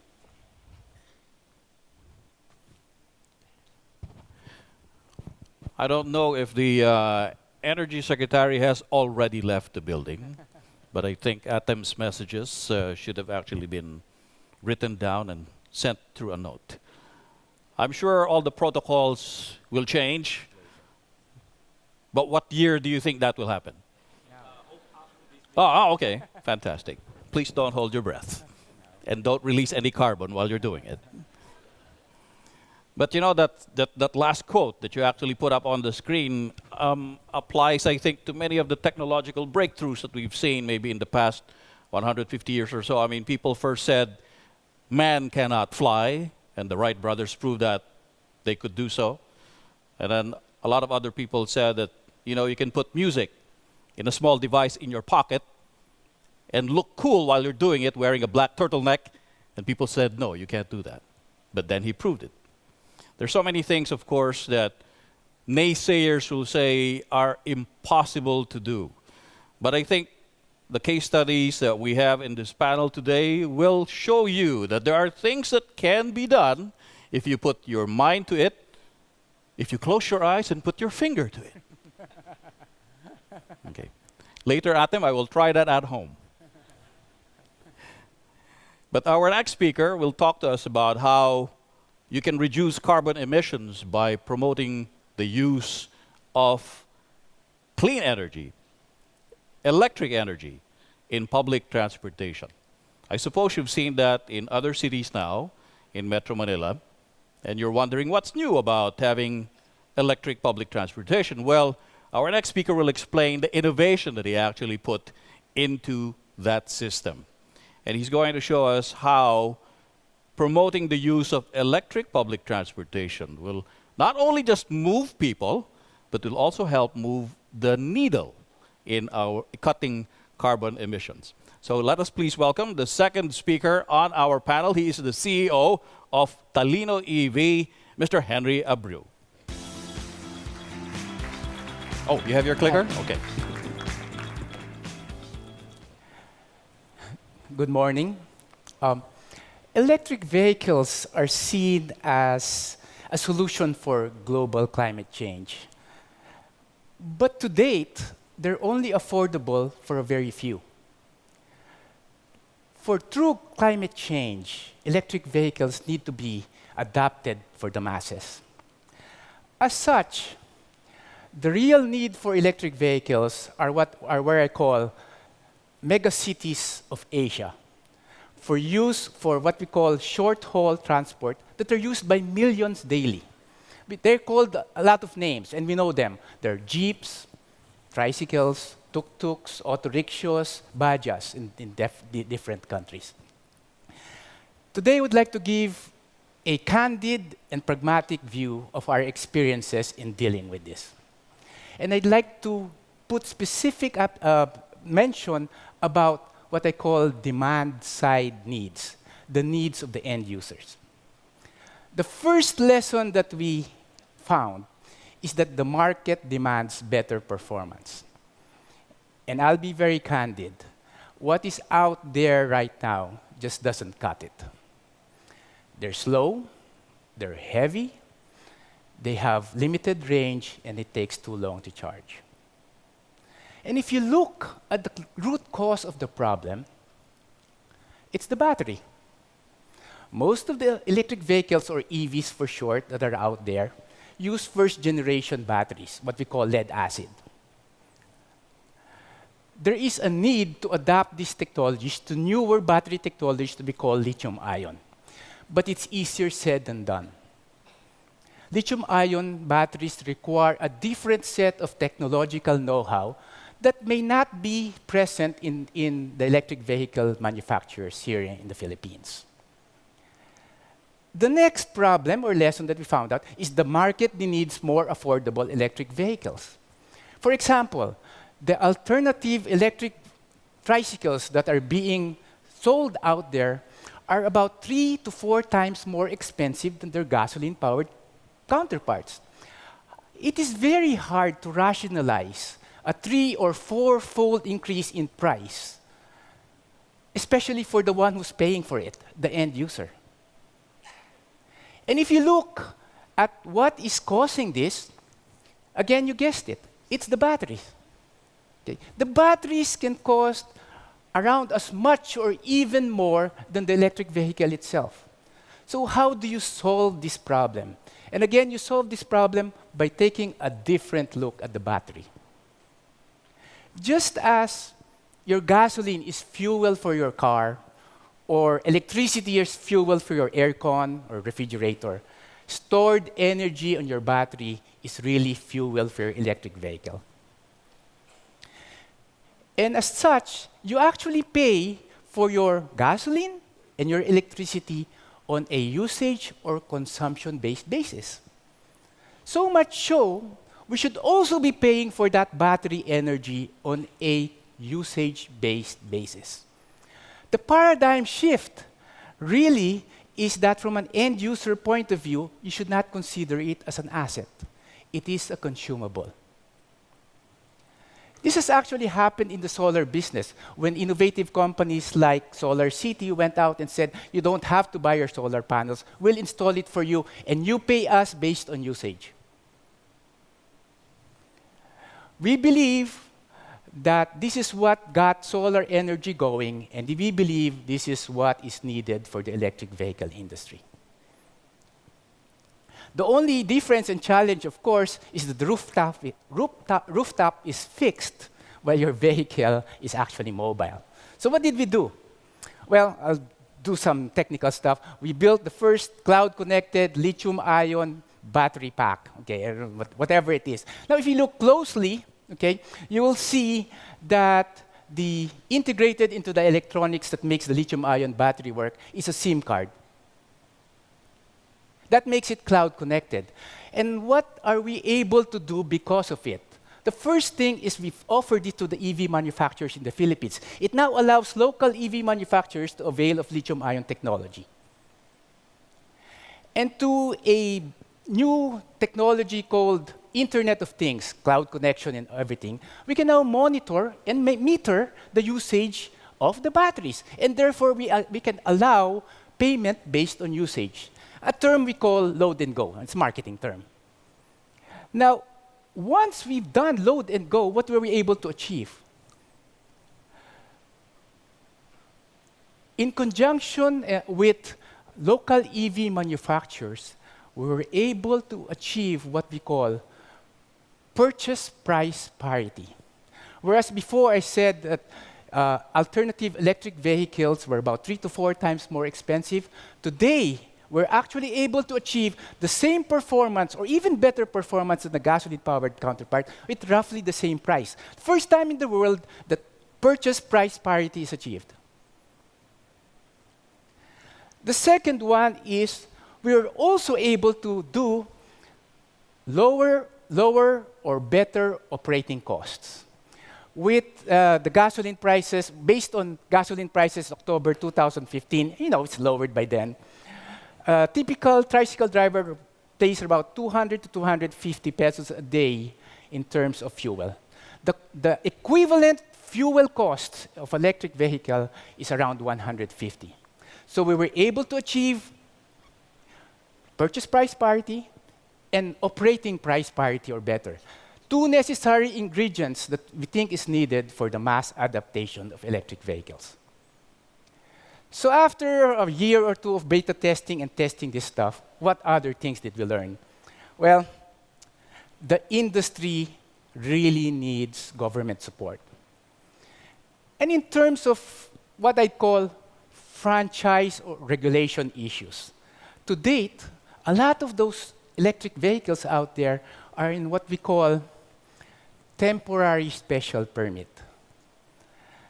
So it's very hard to get serious investors to say, our project is on a temporary basis. So the government needs to firm that up. The next one is, as Atin mentioned, financing firms, development banks have to take a different look at the battery. They need to recognize that usage-based payment revenue streams are part of a financing scheme. Therefore, they need to be able to decouple financing of the batteries and financing of the electric vehicles themselves. So I will be the first one to admit that there are a lot of issues. So what keeps us going? In the clean tech world, there is a term called triple bottom line. It's building financially sustainable models that have significant social and environmental impact.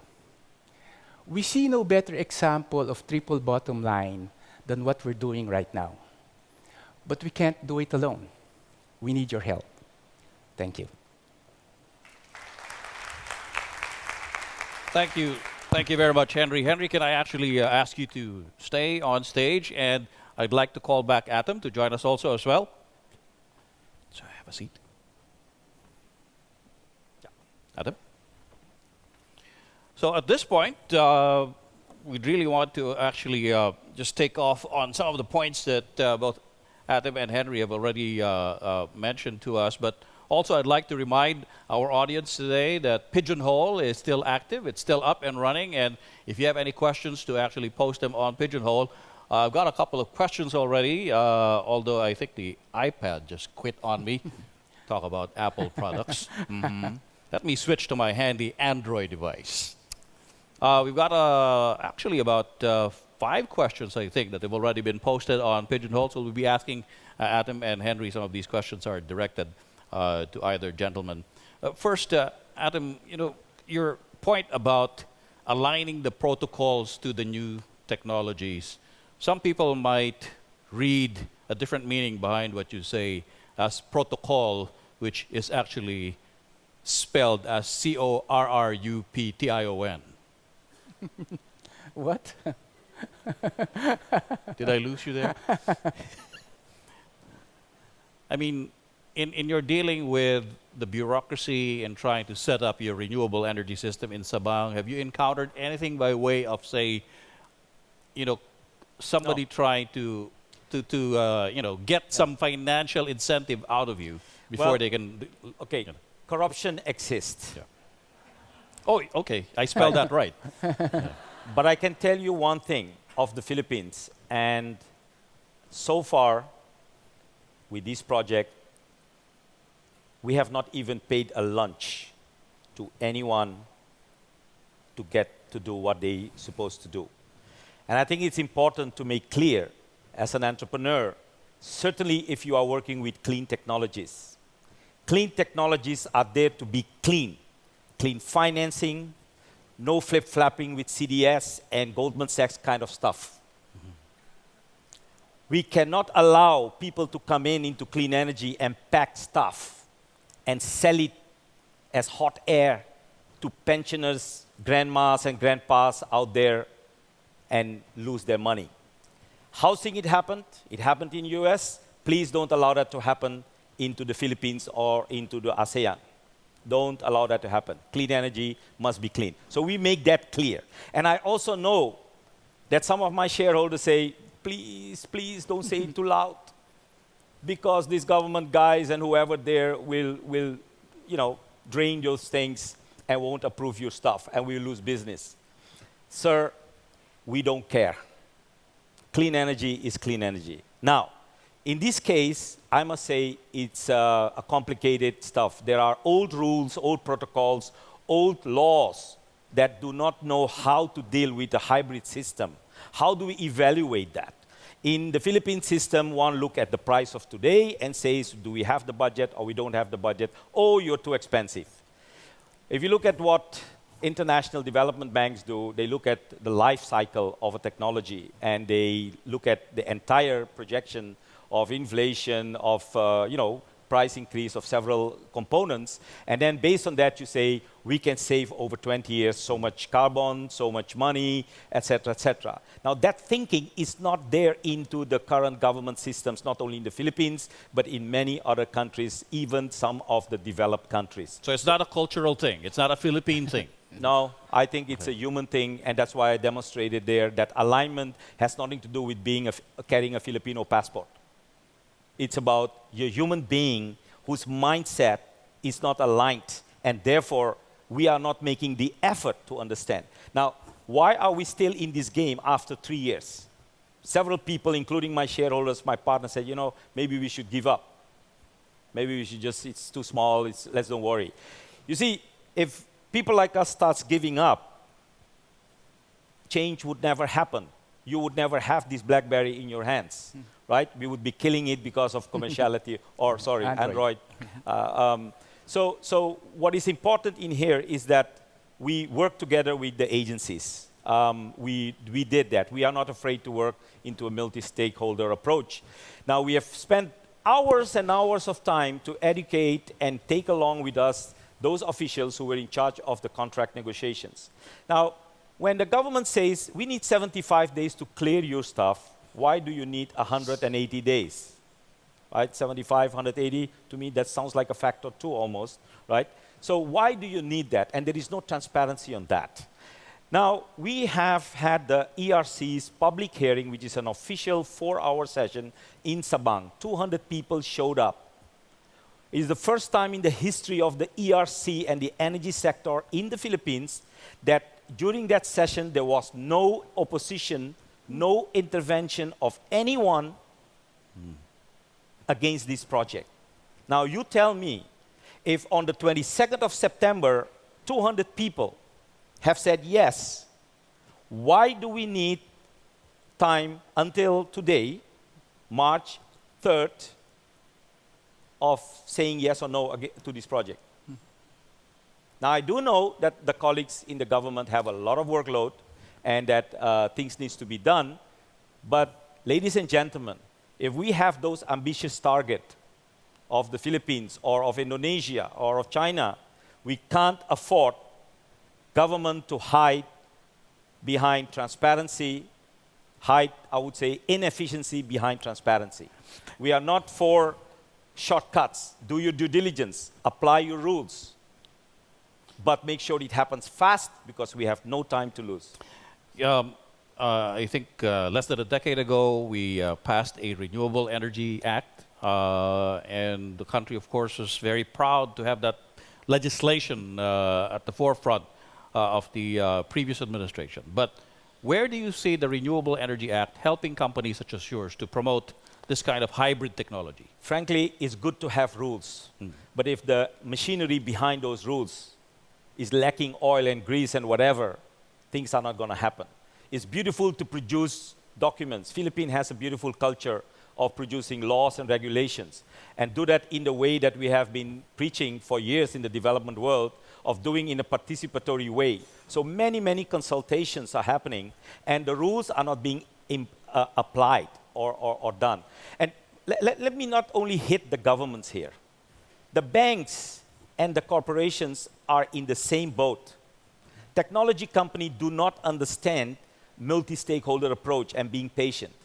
Banks are stuck into their own mindsets of rules. That's why people like Henry and my team, we are not making progress because we spend hours and hours and hours of time teaching ABC to banks. We do it because we know there is no other way than educating and taking the coalition along. But it is frustrating out there. You can hear that in my voice. It is frustrating. We don't have that time. Wait. Breathe in slowly, slowly now, and exhale. I can appreciate the frustration, Atom. I can feel it right from here. And you know, the thing is, I don't want to hide it. Yeah. Because if we start hiding our frustrations, things won't happen out there. It's part of the game. We have to make sure that banks unlearn to say, give me size. No, you find a rule that makes those people in Sabang become economic further developed. Don't look at a project. Last night we were talking, a project from a perspective of, oh, how does your project risk behave? Forget it. Look at Sabang with so many small entrepreneurs there. Restaurant owners, hotel owners. They are all your customers. Look at it from that perspective. Why are you narrowing down to a bloody checklist? You can't do that. The world is changing. I've got to pass some questions to Henry over here because people are actually wondering whether or not electric vehicle technology will still be that interesting or attractive as an alternative, given that oil prices have been growing down. And I guess that's the conundrum now for people such as yourself, who are saying that electric vehicle technology can actually be at par or cheaper. Yes, it is. And it's not just an economic issue. As we all know, it's an environment issue. And there's really more to it than just carbon footprint. When we started, I told my staff, including myself, go out there, ride with the motorcycle, with the tricycle drivers. I rode myself for one day at the back of a tricycle driver. And when you do this, you actually find things that you don't read, in the newspapers. First thing I read, there is a move towards changing these two-stroke, very polluting vehicles to four-stroke. But when I talk to the drivers, their preference is to ride two-stroke vehicles. I said, why? Well, four-stroke engines run hot. And try to ride in a four-stroke vehicle 14 hours a day. they all have arthritis. Second, four-stroke vehicles, if you look at the numbers, should be changed, roughly, oil should be changed every 10 days based on the mileage that they use. Well, of course, they save money, they change it every 2 weeks or a month. But take a look at it. And I ask, so where do you throw the oil? Exactly. Well, we all know, down the canal. Take a look at the numbers. If there's 4 million four-stroke, 2 liters to be changed every 2 weeks. So 8 million liters of oil being drained down or flushed down our sewer system every 2 weeks. What is that? Disaster. Yeah. So when you ride, when you do the ground level, and I was talking to Aten, we're there at the ground level, you actually see the real. And I'm not even talking about noise pollution. So. How are the different cities, the local governments reacting to your business model? The pay. Yeah, the load and go. Oh, load and go. Sorry. Yeah. Fortunately, there are a number of progressive cities. There's few of them. A case in point is Bacoor, Cavite. They've given true franchises for electric vehicles. They've even earmarked routes for electric vehicles. I hope that a lot of LGUs or local governments will follow in Bacoor, Cavite's lead.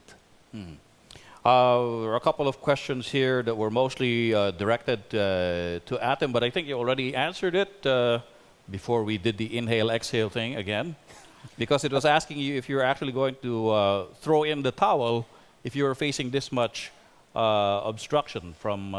Good question. Yeah. Well, we passed that point some time ago in our board of the joint venture company. But I can tell you, no, we are not aiming to give up. Actually, we are talking here, you see the total market for hybrid systems in the Philippines alone. Forget Indonesia, which is huge in terms of 1,000 islands out there requiring hybrid systems, microgrids, just because of the headache of oil transportation. Now, if you look at the Philippine market, we are talking here about a market just for, close to $500 million of what we say interesting from a private sector perspective. So it's not a small thing. The portfolio that we are developing is around 100 million that we want to move in. To move in, we don't want to go for one little project 3 years again. So we are talking to the different parties to make sure that we move in a package out there in the Philippines, because that's the market out there. So no, there is no giving up. If we really need to, one of the things to see how we can counterbalance the force of the established financing sector is creating crowdfunding vehicles, as we know in Europe and the US. So it's not only about innovation in technology, but we are creating a vehicle in the Netherlands which government law and the financial regulators law allows companies like us to raise capital on the market. So we go to the moms and the dads and collect the money without the middleman who's taking out the money. We'll try to bring it straight into the projects, into the Philippines or Indonesia or wherever, to make sure that at least the equity part of the funding is secured and politically carried by people out there. It's not only about money, it's also about educating people, engaging. We talked to Puerto Princesa municipality and we said, look, what would you do for the crowdfunders from Europe or Singapore? Bring them here, we'll give them a cup of coffee while showing them Sabang. Now that's value. You have tangible things. It's not a paper on the stock exchange market that is crashing. It's tangible. You go there, you bring your kids, touch the panels, touch the things, listen to the diesel, smell the diesel, smell the solar, whatever. You build an experience out there. Are you offering tours to Sabang? Yes, but we are not a tour organizer. We'll say you create tours for people out there. You see, if one direction is not changing fast in the protocols, people like us cannot sit and wait. I was not educated like that. Well, I'd like to actually continue this discussion as much as we have so many interesting points to raise from both Atom and Henry, but unfortunately, we've run out of time for this first session of today's discussion. In the meantime, I'd like to thank our panelists, Atom, for joining us today. Thank you very much, and Henry also as well. Thank you very much, gentlemen, for joining me on the panel today. Thank you. Good. So, gentlemen, please, thank you. Well, we still have more speakers today, but my bit for today is done. And thank you very much to my colleague, Kathy Yang, who also introduced me earlier on. I'd like to turn over the stage now to your main host, Quintin Pastrana. Quintin? Tony, thank you so much. Thank you. Appreciate the content, thought-provoking discussions, and brilliantly moderated panels by my colleagues, Kathy and Tony in the industry. But what I think is for us today is to look at the arc of these discussions. We started with the nice hangover effect of the Paris Accord. And now we're moving towards the sobering reality of on-the-ground implementation of how these investments are met with different challenges, either through regulatory or social political pressures. And again, this is a discussion that's ongoing. It's happening live. But the interesting thing about it is, as my mentor used to tell me, is who are in the room? And the question is answered by what's in front of me and who are in front of me. The people in this room happen to represent the key decision makers, regulators, policymakers, stakeholders. So before we go to the break, I want to urge you to please network with each other. Find solutions to these problems, because the wisdom, the collective wisdom in this room is enough to overcome these problems. As a philosopher did say, and again, I'm going into the philosophers for wisdom, there is nothing more powerful than the idea whose time has come. And it all starts with a personal idea. Let's go on to an interactive tool that we wanted to get you to do during the break. The one I wanted to talk to you about is a platform called My Vision for the Future. It's a personal vision. So we have basically 5 outputs here and 5 dimensions where you can find your cause, your vocation, your passion, either in terms of resources, what resources are needed to get these plans going. Second, policy. What regulations need to be fixed? What regulations need to be passed? Is the renewable energy law perfect? Can it be redone? Can it be amended?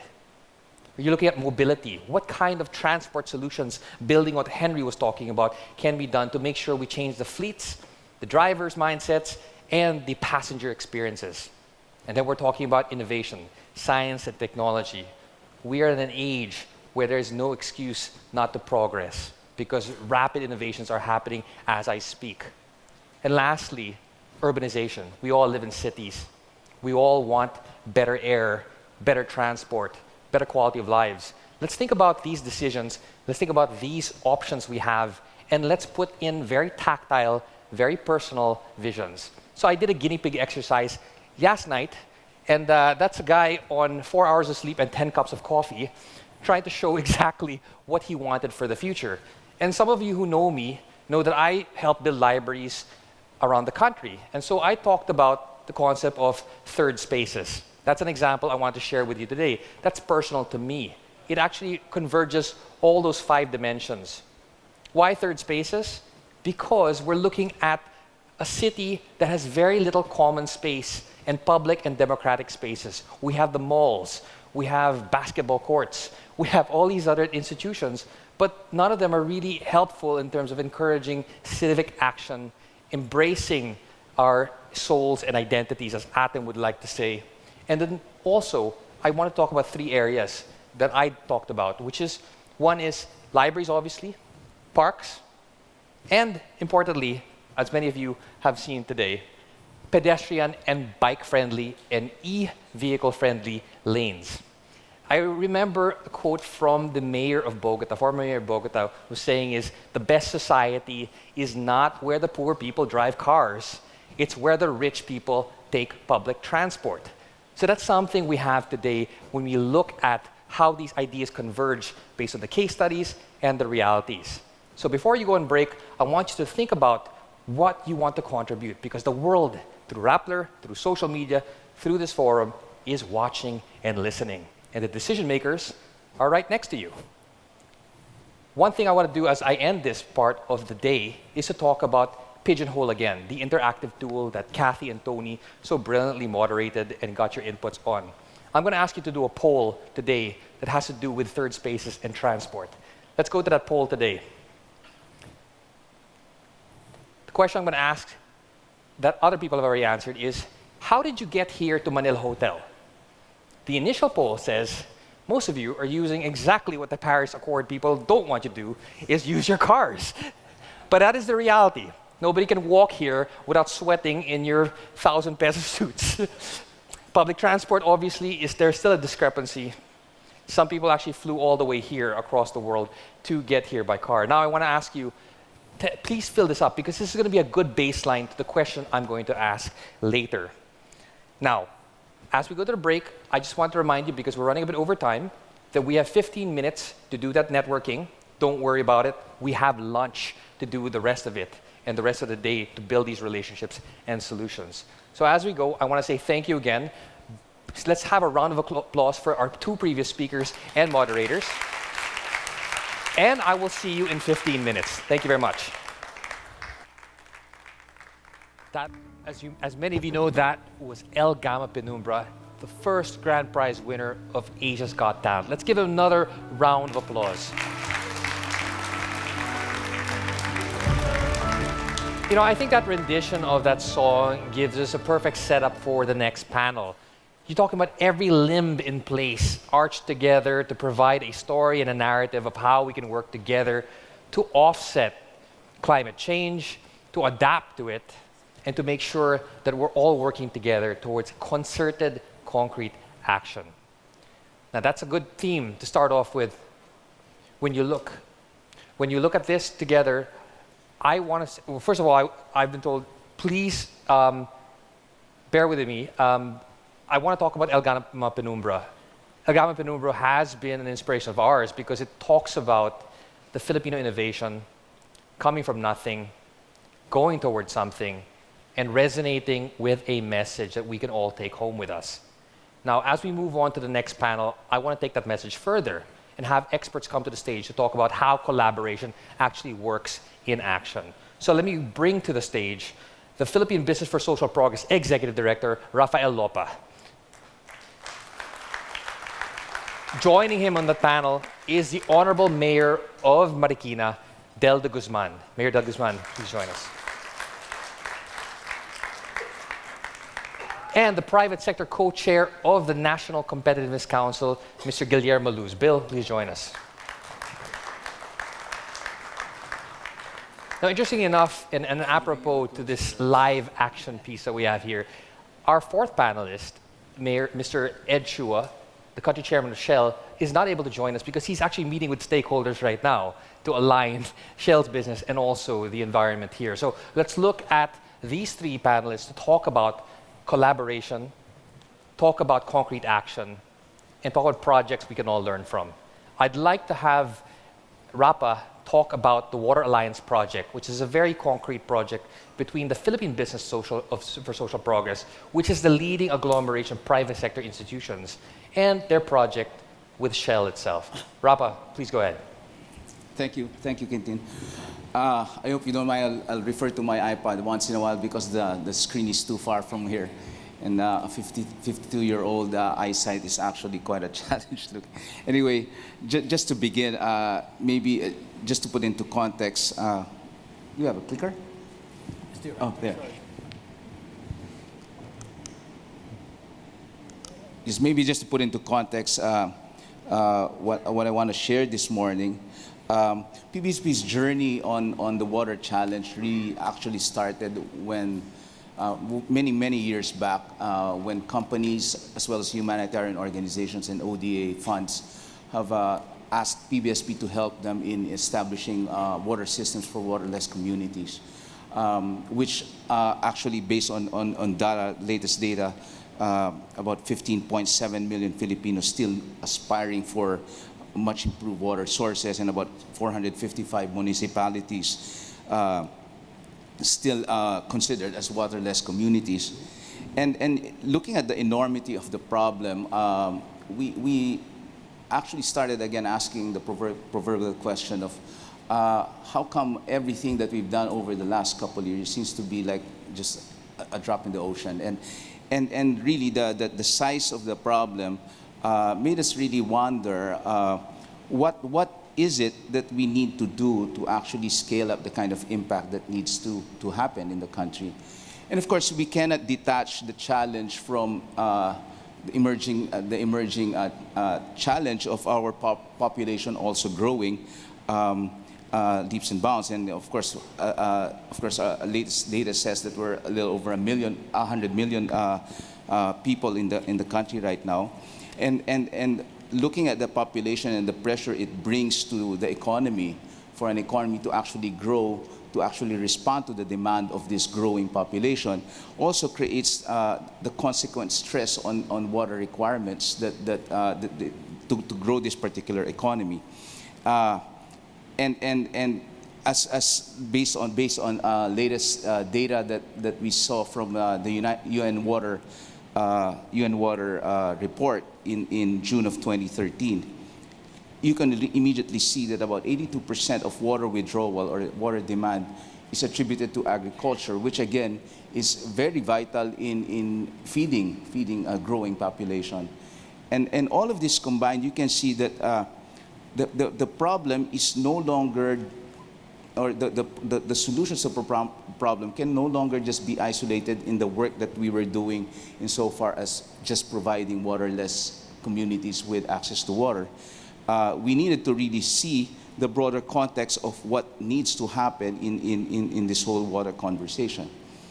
And that's when we began to look at, or we attempted to sort of visualize how we see the ecosystem in a very simplistic way, of course, looking at the water system. And even just looking at this very simplistic diagram, you can see that in the challenge of balancing supply and demand of water, immediately you can see that there's an interplay of stakeholders that need to happen. That there's the complexity of handling demand and supply already require all kinds of stakeholder engagements. Just for instance, in the course of our discussions here, we realized, for instance, that just to bring research findings from scientific research and technical research with economic data and population data, our ability to actually precisely, as Atem was mentioning earlier, how do you align economic and population data with data that's actually looking at science and technology insofar as handling supply?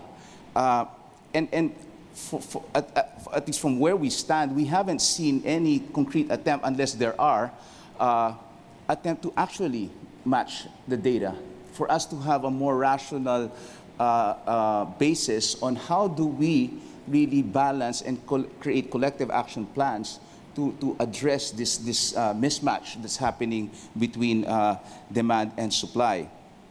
Another aspect that actually you look into is also how water is actually managed, how distribution is managed, and also how wastewater is also managed. And that's where you see the role that water districts play, barangay water systems, irrigation associations, and of course private entities that manage water distribution and septage management. And all of these different stakeholders are just sort of moving independently of each other. Even just the challenge of getting, for instance, academic institutions, research institutions, and academe to share the data is something that we hope we should be able to actually get together so that we have a better basis of where to go. As we took a deeper dive in the effort to actually look at the water agenda, the UN Water Report of June 2013 also identified very specific areas of concern where collective action could actually be organized, where we can work together. And as I started earlier, you can see that in the area of water intensity in industry, as well as water for energy, energy for water, which are essentially private sector-led concerns, have actually the least data source in the research that the UN Water Group established. So really, just really the access to proper information to see how companies and how businesses impact our water situation is something that leaves much to be desired. Another important note that I saw in the water report is this whole idea of tracking governance. Again, issue on alignments. We have 40 agencies, 40 government agencies looking at and regulating water, from DPWH to DNR to LLDA, the Laguna Lake Development Authority, to National Irrigation Authority. They're all operating independent of each other. I don't know, again, to what extent coordination is happening there, but clearly that is where a lot of coordination and organization, collective action needs to happen. That's why really it's easier said than done. Collaboration is easier said than done, but it is the imperative. And therefore, just guided by the CEO mandate that was formulated by the Global Compact, we here in the Philippines, and realizing the size of the problem that we needed to address and the imperative to collaborate. Just recently, last October, we headed by our chair for our environment committee in PBSP, which happens to be Mr. Ed Shua of Shell as well, embarked on a very ambitious effort to actually bring together companies and other stakeholders to precisely look at all of these mismatches, to look at all of the disconnects that are happening, and formed what we call the Water Alliance. And the Water Alliance, in brief, is really a coalition, a platform where we allow these different stakeholders to start sharing information, to start sharing ideas, and even concrete actions that they are actually doing, which could actually be scaled up for us to be able to address the problems more specifically. So we are at an early stage in this alliance building, but what is very promising is that we are seeing a lot of enthusiasm coming from the private sector. The beverage companies have already approached us and said that as an association, they're willing to really start looking at water footprint scorecards that they could put together along the industry. We've already got very positive responses from the research institutions to actually convene and really also share what sort of information and data do we already have in the pipeline that could actually help in the whole collective action planning. We've also worked with humanitarian organizations and ODA like USAID's Be Secure program, as well as the Oxfam project on septage management for Yolanda-affected communities. A lot of these things are actually there for us to harness and bring together. And we are quite positive and quite optimistic that if we do get a constant platform happening, a constant conversation happening, hopefully we can really find ways and very concrete functional relationships to actually address some of these serious problems. Let me just end by saying that I think we can really be tempted by the overwhelming size of this problem and tempted to quit or tempted to just really go into our small corner and just do our little thing. But really, I think the size of the problem, and when you see waterless people, people having no access to basic potable water systems, you really begin to ask yourself, how can you quit? How can we quit? We are all given very unique gifts that are at our disposal. And I think what we need to constantly remind ourselves is that we need to harness those gifts together. And it's only when we harness those gifts that we can actually create change and hopefully really leave this place not only to be a better place, but a more sustainable and inclusive place than the world that we found when we got here. Thank you very much. Thank you, Rapa. I mean, one of the pickup points I've had there is in terms of data-driven action and collective action at that. So thank you for sharing that best practice in terms of multi-sectoral collaboration.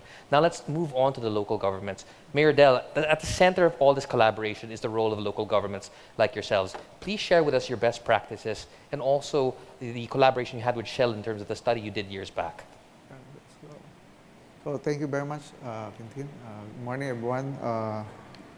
First, we would like to thank Shell for partnering with us, helping us in some programs, and especially presenting this, our resilient and environmental programs of our city. So first, we'd like to share with you our environmental projects, especially the material recovery facility It is mandated by the Solid Waste Management Law that the city should have a facility which is in support of solid waste segregation from the source in terms of biodegradable and non-biodegradable. So in Marikina, we have required our households to segregate their biodegradable and non-biodegradable waste. So we are collecting them separately with 2 separate trucks twice a week. And then they are being penalized strictly. So we're happy that our citizen is really doing their share and following the law. So we have also this Eco Savers program, a school-based program where students are encouraged to bring to school recyclable from the respective households, such as paper, plastics, and bottles. Children or pupils are required to bring to the school their recyclable products, and it is being recorded, and their equivalent amount is being paid to them. So in this process, children are taught to be aware of what they are trying to bring in the school are recyclable materials that will help protect the environment. So this program also win Galimpok Awards, the prestigious local government awards. So we have also partnered with Manila Water in terms of septage and sewage management, and this also an ordinance for the free extraction of septic sludge from households, the public facilities for every 3 years to 5 years for the prevention of contamination of our rivers and other waterways. So we have established our putting up innovative rainwater harvesting system. This is a prototype. You can see a prototype of this in our Marikina Sports Center. Actually, we have installed about 37 of these in all our 37 public schools and other government buildings. This is being used for toilet facilities, and also in some, we have to install mineral stones and a separate filter to be used as potable drinking water.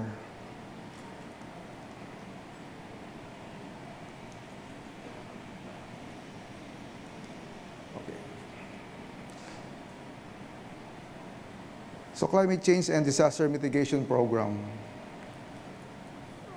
We are proud to say that in recent floodings, we are zero in casualty. We have a policy that during calamities, there should be zero casualty.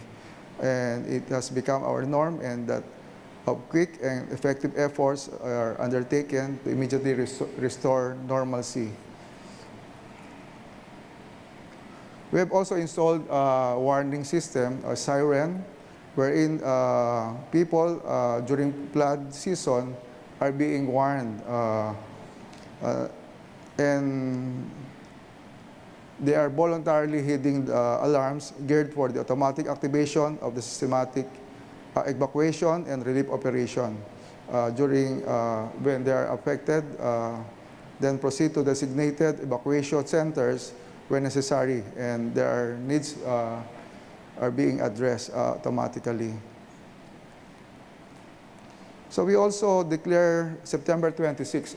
Many of you remember September 26 is the Typhoon Quetzana or Typhoon Ondoy. So instead of commemorating the bad and ill effects of Ondoy, we passed an ordinance declaring September 26 as Marikina Watershed Protection Day. Lined up activities are, of course, tree planting in the watershed, and we have tied up also with the Rotary Club of Marikina as an annual sport events or a marathon, or we call it Takbo para sa Marikina Watershed. Um, so this is dedicated basically for the protection of Marikina watershed and the prevention of further degradation.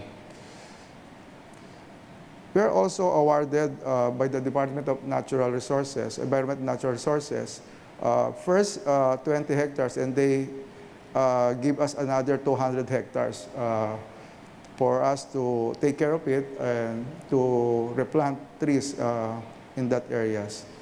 We need to at least replant trees for about 27,000 hectares. So a big effort should be done, and efforts is still at work and in progress. We have also engineering intervention for mitigation. The PWH already lined up projects for the flood control in our city, and on our part, we are also doing our own dredging. We have purchased at least 2 vacuum machines that will maintain all the drainages and waterways that being clogged during flood season. So we also collaborated with 9 other municipalities or different local government units which are located or situated similarly, exposed to the same hazards along the Marikina Pasig River system, and to include Valley Fault system, thus forming the original Alliance of 6, which later become evolved into the Alliance of 7. So these are Antipolo, San Mateo, Montalban, Cainta, Pasig, Marikina, and Quezon City. These original 7 evolved and with the addition of 2 more LGU from Rizal, Baras, and Tanay. So that will become Alliance of 9. So this coalition of the Upper Marikina River Basin Protected Landscape under the supervision of Protected Area Management Board or PAMB of DNR.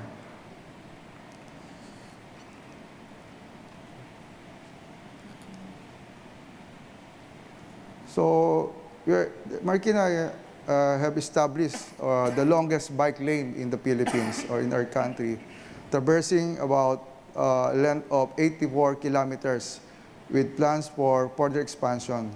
As a bikeable city, this alternative mode of transportation translates into substantial savings on the transport costs for our employees and citizens while promoting a healthy lifestyle. So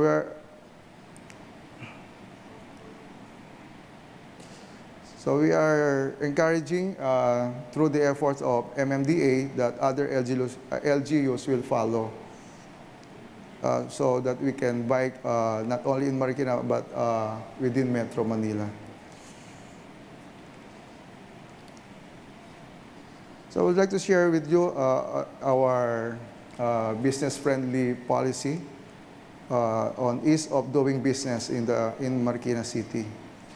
Through the initiative of our Business Permits and License Office, the city government joins the national government in simplifying registration process by introducing and activating the Marikina Business Portal. Processing for new and renewal business registration process is now much faster as it is down from 7, actually originally from 14, so we made it to 7, but we can still reduce it to 2 steps, namely assessment and payment. Through online verification by a Marikina Business Portal, taxpayer can view the status of their business registration as well as clearances from other offices such as the Planning Office, Engineering Office, Environmental Management Office, Fire and Health Office. And furthermore, interaction of different government offices linked to the business registration process is now possible through the Marikina Business Portal. So, to just share with you, Marikina City received various awards and commendation for good governance, economic dynamism, competitiveness, and disaster response from the National Competitive Council of the Philippines, Office of the Civil Defense, Philippine Society for Quality, Development Academy of the Philippines, University of the Philippines, and the Office of the Ombudsman. So finally, the partnership with Shell are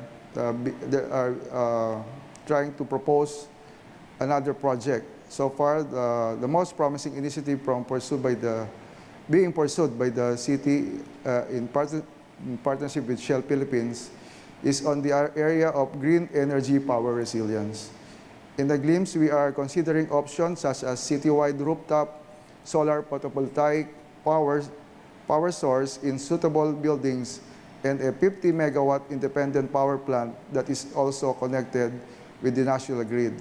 So integrating cleaner alternative power generation from natural gas and solar energy to complement power from the existing grid could lead to installation of a power plant or facility that is fuel flexible. This is a future plans for jointly with Shell and Marikina City. So thank you very much and good morning. Maridel, thank you very much for sharing that. And it's fascinating to know about the outreach you're doing with your sister cities, your neighboring cities, and showing that as a center for excellence of best practices. Now, Bill, you want to talk about best practices because at the national level, you are looking at cities and how competitive and smart they are. Tell us about your study and how you're focusing on actual results. Sure. Thank you, Quintin. I'd like to speak about why and how we need to build better cities. No? And the reason for us is quite obvious. There's been a long trend towards urbanization worldwide. And right now in East Asia, over 50% of our populations live in cities. And Asia is home to more than half of the world's megacities, those with 10 million or more people, including right here in Metro Manila. And by 2050, up to 3/4 of the world's population will live in urban areas versus only 1/3 in the 1950s. So when we take a look at cities, what do they represent? Cities represent the center of population, of consumption, of creative energy, of GDP growth, of GDP in itself, but it also represents the other side, which is waste and environmental degradation and pressures. No? And 11 of the 20 most polluted cities are right here in Asia, and 15 of the 20 cities most exposed to climate change risk are right here in Asia. At the same time, again, cities are the growth drivers of an economy. And so generally, when people think, where do they want to live, invest, visit, work, they think of cities. Not all, when they think of a country, in reality, they're thinking really of a city. So we ask ourselves, among Philippine cities, where are we along this particular continuum? And I think we are, in all honesty, towards the survival and the basic side of the spectrum. So last year, the APEC Business Advisory Council, the APEC CEO Summit, NCC and others, we worked with PricewaterhouseCoopers to undertake a study of cities across APEC and to figure out what makes them livable, sustainable, competitive, and I would now add what makes cities resilient. And what can we learn from this and how can we apply it to the Philippines? So we took these 5 indicators across the top row, but more importantly, we batched them in 3. The basics, the compromisers, and differentiators. Differentiators are what makes your city brand very different or distinct from another brand. So it's really the icing on the cake. The basics are, as the name suggests, the basics, what you need to have. But it's the compromisers for us which are the most important. Those are the items for which if you do not fix those, you're nothing. Okay? You are not competitive, livable, sustainable, or resilient. So we need to fix that. So we took a look at 28 cities around APEC for this study with PricewaterhouseCoopers, including Manila and Cebu, because we were the host country for APEC last year. For information, out of the 28, Manila and Cebu ranked 22nd and 26th. So that is deep in the bottom of the list. And that's Manila and Cebu considered the best cities, not just the metropolitan areas of the country. So we need to do something about this. So for us, why is there a particular challenge for us in the Philippines? If we take the theory that cities are drivers of the economy, we need to create more drivers and more engines if we want to create more growth in the Philippines, particularly inclusive growth. I don't believe that as a country of over 100 million and with over 7,000 islands, that we can build a country on 3 cities, Metro Manila, Metro Cebu, and Metro Davao. We need to disperse the growth across maybe 30, 40, or 50 cities in order to promote inclusive growth, create value, create jobs, create invest in infrastructure, but we need to spread it around and not keep it so concentrated in so few cities. So what's our vision? We want to accelerate this trend towards designing, building, and redeveloping livable, sustainable, competitive cities in the Philippines, and now I would add resilient cities. Our target is to focus on 30 cities, arrive at 30 cities in 10 years, but starting with 30 cities this year, adding 10 more next year, adding 10 more the year after, and hopefully building a movement. We started this in 2014 through the Livable Cities Design Challenge with 15 cities, and so now we're going to revisit this project and relaunch it this year in 2016. And this requires a great deal of collaboration between government, local government, national government, and the private sector. Fortunately, the opportunities and the avenues for collaboration are plenty. In the research side, there are companies like Shell, HP, PwC, IBM, Microsoft, JP Morgan, Center for Livable Cities. Many other agencies, both multilateral and private, are already engaged in research on how to make better and how to design better cities. But we'd like to combine the research with action.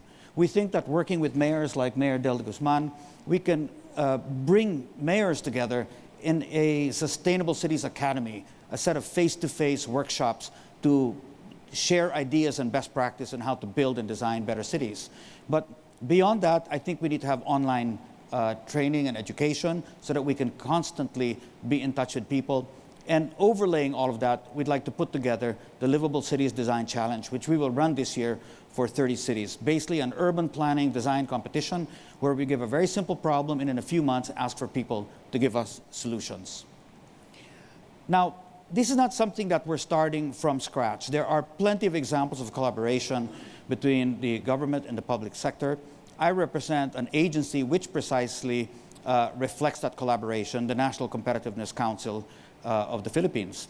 We are composed of 50% public officials and 50% private sector. I represent the private sector as the co-chairman for this government council. We started a project called the City Municipalities Competitiveness Index in 2013, and we set up 6 regional competitiveness committees across the country, again, combining public and private sector officials and academia. Today, we have all regions, 16 out of 17 regions of virtually the entire country covered with our regional competitiveness committees, and we have ranked over 1,100 cities and municipalities on a competitiveness index. So at least we're able to work with mayors and they're able to find out where they are not doing well. So at least we have a starting point for the collaboration. I'd like to close with resilience because this is important. Mayor Del already mentioned Typhoon Ondoy in 2009 and the floods that created. A number of you are familiar already with Haiyan or Yolanda in Leyte in 2013 and through a large part of the country. We've decided in the private sector that we needed to also get involved in resilience. So we reorganized a foundation known as the Philippine Disaster Resilience Foundation. Rap and I sit on the advisors board. Ed Chua sits on the board. And we've decided to create a disaster operations center so that together with the private business community, NGOs, international humanitarian agencies, and the government, we can keep closer track of our risks. Not really designed to respond after a disaster, but to understand all risk and create better situational awareness so we can prepare well before a disaster strikes us. So it's all about resilience, preparedness, mitigation, and prevention. And by mapping these risks and training people and checking out scenarios much like Shell does in its business, we feel that this level of collaboration will make the country safer and more secure in the future in the face of typhoon risk that we all face, as what was already illustrated in earlier presentations on climate change. So the avenues, the potential for collaboration, they exist, they are high. We think we need to take full advantage of this so we can create a better, more secure country. Thank you. Phil, thank you so much for the comprehensive outlook. Now, we have limited time, but it seems to be a convergence of questions here from both the Pigeonhole, the SMSs, and even my notes. And the question that comes to mind here on people's minds also is, how do you get these best practices there, for example, a city like Marikina, across the close to 2,000 local governments, at least on the municipal level, and the 42,000 barangays we have across the country? I mean, knowledge management is one thing you're talking about, but where do you get the best practices and transplant them immediately to other local governments that want to learn, for example, from Marikina? Well, you know, in my view, when it comes to local governments, my observation is mayors are very open to listening to other mayors. So I think I would say the agenda of meetings of mayors should focus on these best practices and let the leading mayors illustrate what they've done, but maybe get some brave mayors out there to also speak about what they've done which have failed, so people know what to avoid.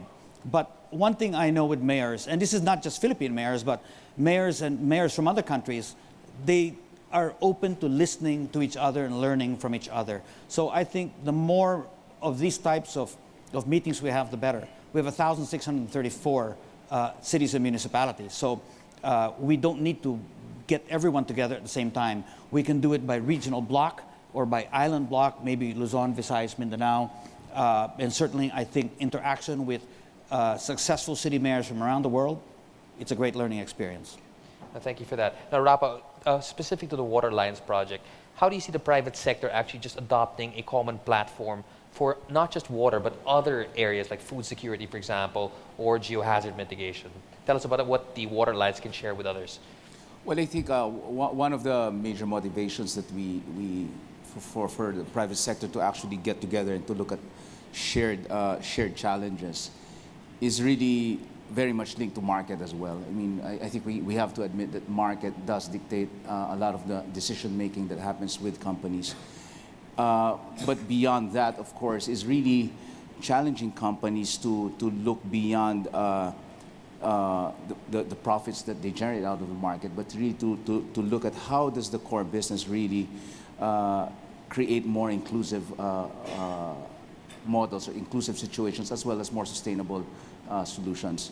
And that's essentially the essence of why what we're trying to put together in PBSP is really to come up with these platforms where business can get together, discuss similar issues, discuss similar challenges, and share best practices. Just on the Water Alliance, for instance, we've learned how the Lopez Group, for instance, have really harnessed hydropower, and how technology that they've put in place there could actually be shared to other companies that may want to look into that kind of an investment. Even, you know, sometimes when I was discussing with them, for instance, on just figuring out how much trees do you really need to plant in a watershed for you to be able to contain X cubic meter of water, they have a technology that actually measures that.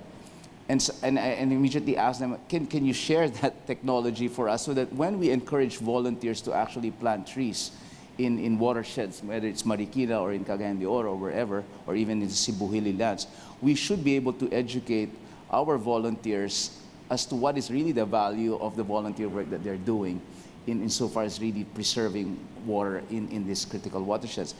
And I think really, if business begins to really see the wisdom of sharing, wisdom of actually getting together to collectively address shared challenges, I think that's the only time we can really look at growth to be more inclusive and more sustainable. And precisely only because, second to government, the major driver of growth in the country is really business. And we're really looking forward to working with the private sector towards more collaborative efforts.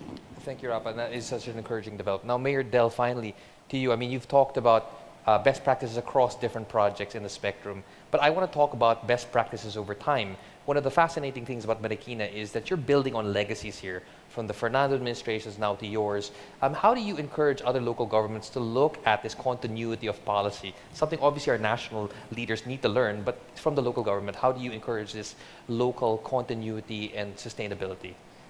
Well, I think the Department of Interior and local governments is doing something about it, trying to collate all best practices of all local government units and try to show it to all other local government units who are interested on certain programs and projects. So for us, for example, in Marikina, they are always ready to share any programs that the other local government units are interested with, what programs they wanted to. And also, the League of Cities of the Philippines also encouraging to participate in this, trying to visit or exchange visits with other LGUs also. So. And finally, just to look at your successor, what do you plan to do to have some knowledge transfer between your administration and the next one? So at least other people here from the local governments can see how it's actually done between two administrations. But actually, the main important thing to do is to institutionalize those programs. So by backing up of legislation and to have a sense of permanency of the program so that any successor or of interest, they cannot just ignore the project because it's already permanent in nature through an ordinance or a legislation. Mayor Del, thank you so much. And gentlemen, thank you so much for your insights. Let's give them all a round of applause. And more importantly, Rapa, Bill, and Mayor Del will be here throughout the day to take your questions and even build on this collaboration that we have started today. Gentlemen, thank you. I mean, that really just beggars description. Monica, thank you so much for narrating this in visual form. It also reminds me of the way the Bhutanese Buddhists do their mandalas in terms of these sand sculptures showing the impermanence, but the beauty and opportunity of life. And speaking of which, this is the perfect time and the moment to introduce someone, a leader, who sits at the intersection of faith, science, and education. He needs no further introduction, so let me bring on stage Father Jet Villarin, the chairman of the Manila Observatory and the president of my alma mater, the Ateneo de Manila University. Father Jet, thank you so much.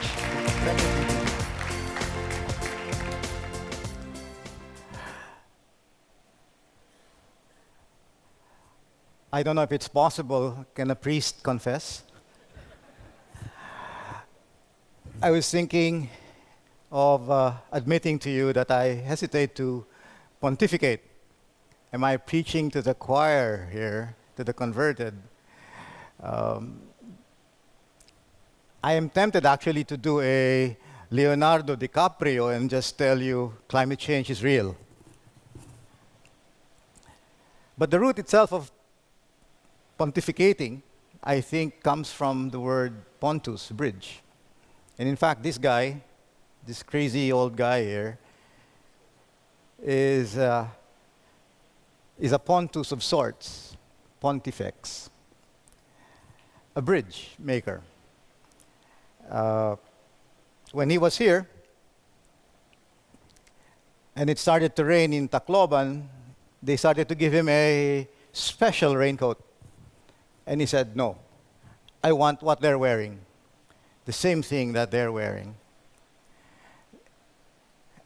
This guy is asking the big questions these days, and he's making us squirm, actually. He's asking fundamental questions such as, what's all this for? What's the energy for? What's the quality of life for? If you say energy is for quality of life, what's the life for? What is the meaning of human activity? And so, by asking those questions, he points us to this reality that In spite our hyper connectivity, we are disconnected from ourselves, from nature, from each other. And so the imperative to build bridges. He says protocols are important, international agreements are important, yes. Structures, systems, they are necessary. But unless we change the culture, the mindset, the heart set, this transition will not last. This change, this conversion that needs to happen, has to happen also inside. And so he suggests, can we be happy with little? Do we have to grow so fast? Do we have to succumb to sadness for what we lack? What makes for happiness? I spent a few days actually in one of the poorest areas some time ago. And in Navotas, the people there actually, what they do is they steal electricity. What they do is they tap. They illegally tap from the usual Meralco line. And they know that when the Meralco inspector comes, they have a code word. Now, I stayed in this community. It's a labyrinth, actually, to get inside. They call it Looban. And there's a code word. When the Meralco inspector comes, the code word is aswang. In other words, aswang means monster. The monster is coming, meaning take out all those illegal connections because the inspector is coming. Well, one night, true enough, aswang came. And what did they do? They pulled all their wires, and the area was plunged in darkness. And I thought to myself, well, why don't these people curse their fate? And with Francis, I also asked myself, why them, not me? I could have been born to them, to these kind of people. And I'm not. I live in a home where there is light. Almost as a knee-jerk reaction, something innate about children, perhaps because they're oblivious of many things. They play. They light something, and they play. And I thought to myself, that is the source of resilience. That will be the source of our hope. And so here I quote something from the Union of Concerned Scientists. It's very simple. Sustainability, for all its esoteric definitions, it just means leaving something for our children. I do not have children I can call my own. And why is it that I feel some love for these kids who I don't know from Adam? They do not come from me. If I can feel love, how much more you?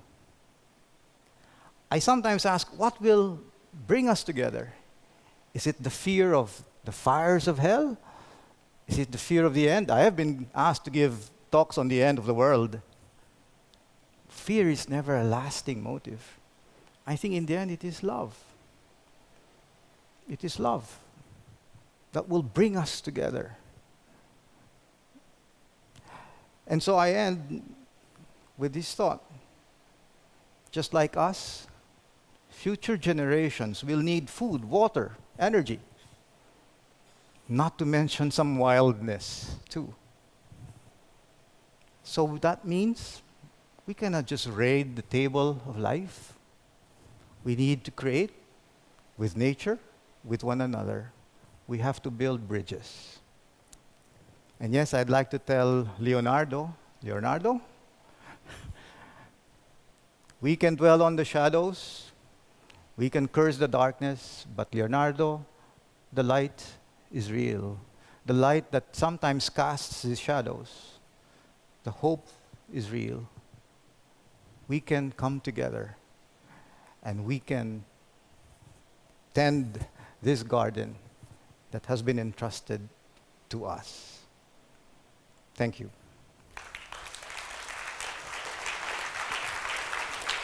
Thank you, Father Jet, for those inspiring remarks. Father Jet's drawn all these diverse and disparate themes into a unified whole, and there's no better way to close and weave together the themes we've talked about today. But this wouldn't be complete without thanking the institution that brought this and all of us together. So I'd like to ask Mr. Simon Henry, the Chief Financial Officer of Shell, who's flown all the way here to give his word of gratitude. Simon, thank you for joining us. Thank you. Good afternoon, everybody. Thank you for your participation today. And I find this quite daunting to follow 3 sessions I've just observed of such diversity and power, that what can a mere CFO say in addition to that? Well, maybe a few thoughts on what has brought us together today.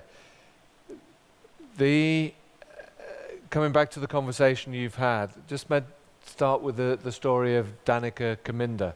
Danica was born here 2011 in Manila and was the designated 7 billionth baby on the planet.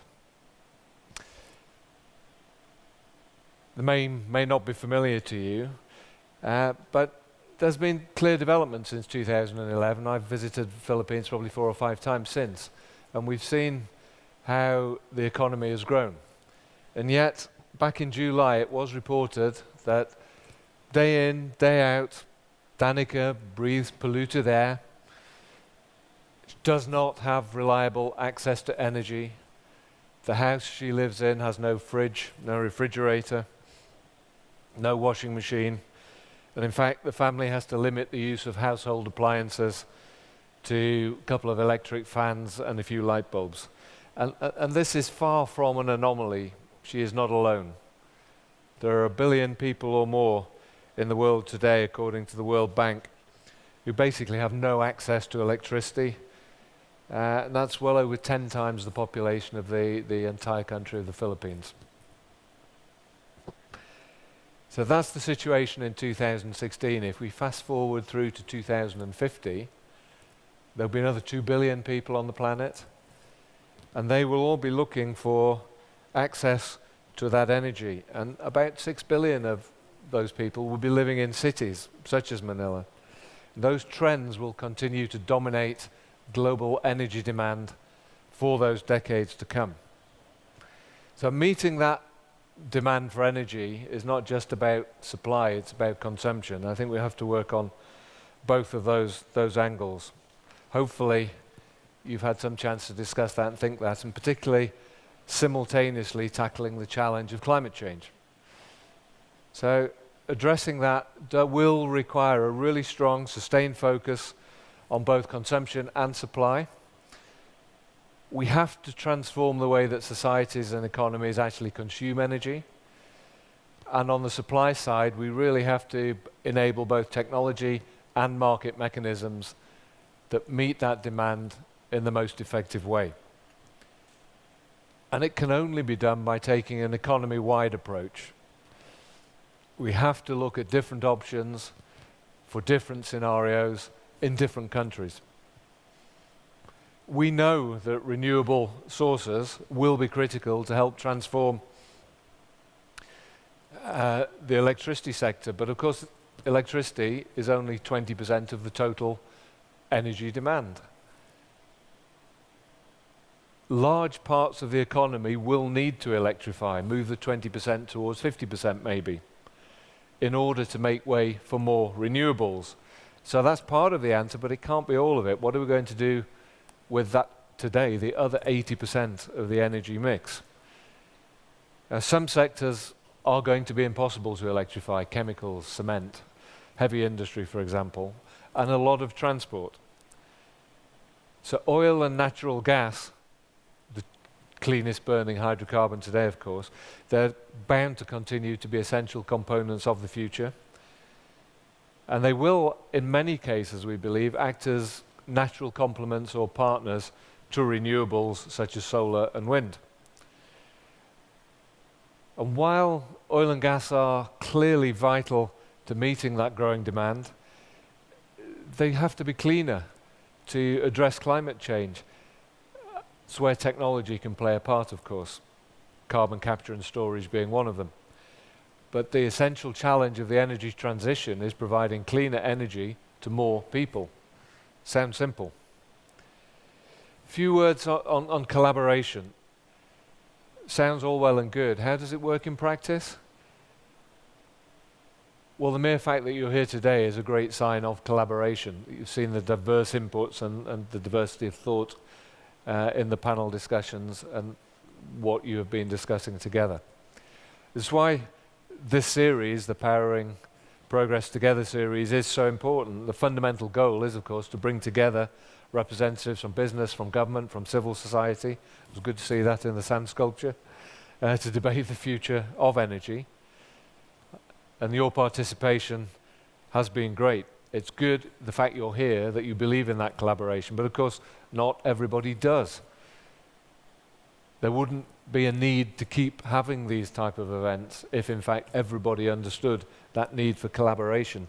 And the reference to Mr. DiCaprio was interesting. It's very easy for him to stand and make speeches, but what is he actually going to do about it with the people who can make a difference? Collaboration is important because it helps you challenge assumptions. It helps you push the boundaries. You bring minds and ideas together that enables you to achieve something that there's no chance you would achieve on your own as individuals. So maybe you've had the chance, but looking at the work that's done by our scenarios team and the local government at Marikina City here close to Manila, they're combining their expertise to offer recommendations on ways to ensure that we can provide affordable and dependable electricity supplies within the city. The recommendations include building the natural gas-fired power plant, but also installing solar panels on rooftops. These things can work together. And look at the partnership between Shell, the Manila Observatory, and the Weather Philippines Foundation. They've set up the automated weather station project, which warns local governments throughout the country about the extreme weather. We know the impacts that can have here in the Philippines, and we get early warning soon as possible to help protect both people and the communities in which they live. So each of you, no doubt, has similar stories. Hopefully this event has helped add to that reservoir of stories, so that when you go back home, I encourage you to share them far and wide. Let's all continue repeating the mantra that collaboration is important. We have to work together. Saying it enough times, hopefully we will encourage more and more partnerships. The partnerships in turn will help to ensure a sustainable energy future that becomes a reality for Danica and for many millions of others who just want to breathe cleaner air and to have access to affordable energy. The challenge to all of us in this room is to make sure that our discussions turn into tangible actions, such as the implementation of government-led carbon pricing mechanisms. Now, the one thing as a CFO that I am able to do is have that conversation, to speak with people who can make a difference, and within Shell to allocate resources where we can make a difference. Hopefully you, in your own way, can do that also. So that's enough from me. The only thing remaining is to invite you all to visit the Shell Eco Marathon at Rizal Park. And for those unfamiliar with this event, it encourages teams of young engineers from across the Asia-Pacific region to design, to build, and to drive energy-efficient vehicles, bioethanol-powered, solar-powered, hydrogen-powered even. It's a great example of collaboration and innovation in action, and it's always energizing and motivating for me personally to talk to the teams, to hear and see what young people can do to help create some of the solutions for the future. So, in conclusion, I'd like to say thank you again to all of you for your contribution here, to all of the panelists, the people who've taken part. I'd like to thank the team here in the Philippines for the great efforts over the past 3 years. This is the 3rd year we've been able to hold this event here in the Philippines, concurrent with the Eco Marathon. And in particular, I'd like to say a special thanks to our country chair here in Manila, Mr. Ed Chua. Ed, if you'd like to take a stand, who has led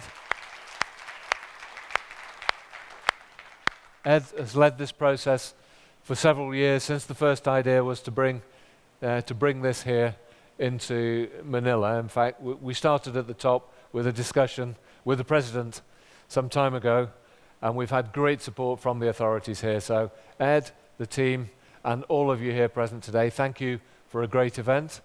And I'd like to close. Thank you.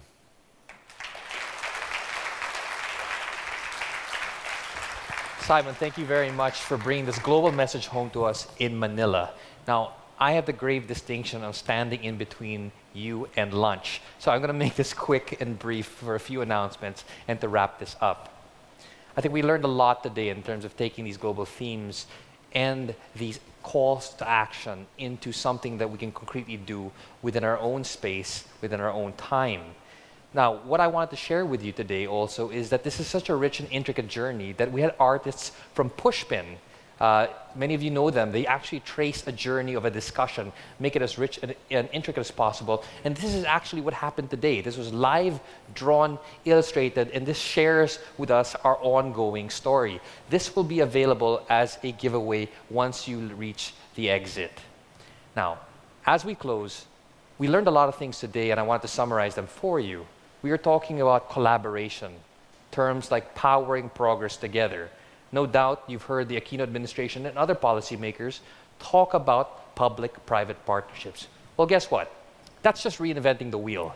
Because in reality, if you look at this illustration we have here today, the next one, it's basically just a revival of what is so inherently Filipino.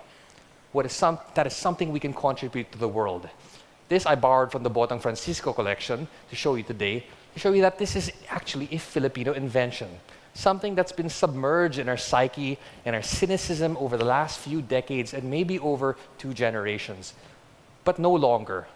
We've had all the stakeholders come today to converge ideas, frustrations, passions, and a way forward. And this is what I ask for you today, to take away this seed, this germinating seed of action, collaboration, and progress that we can all do together. So with that, and as I close, just a few announcements before you go to lunch. First thing is, let's take that slide together. We had this baseline survey here. So I want to ask you to take your phones out again and help us with the next question. This is like a time capsule of where we are. We're taking cars today. We're taking carbon-emitting cars today. Not the most efficient, not the most environmentally friendly. So the next question I'm going to ask you is, put your crystal balls together and think about what future mode of transport do you foresee in 2040. Some of us obviously will be in wheelchairs by that time, but it doesn't matter. I want you to think about your children and what they're going to be using. And think about it. You have driverless cars, hydrogen buses, electric cars, a hover car. Those people who grew up with the Jetsons and all these other scientific cartoons, think about those things. What can you contribute as a shared snapshot for what the future will look like? Because that's the best way we can mobilize action to get there. So I ask you, encourage you to do this over lunch now, and we're going to publish the results through Rappler and the websites. Okay, next, please. Also, just a gentle reminder, as you move out, some of you have not put your visions together. This is very important. The whole world is watching. The personal dedication actions are going to be collated, synthesized, and brought forward by our team, and eventually brought out as a call to action as well. So feel free. Look at Sui Suarez there.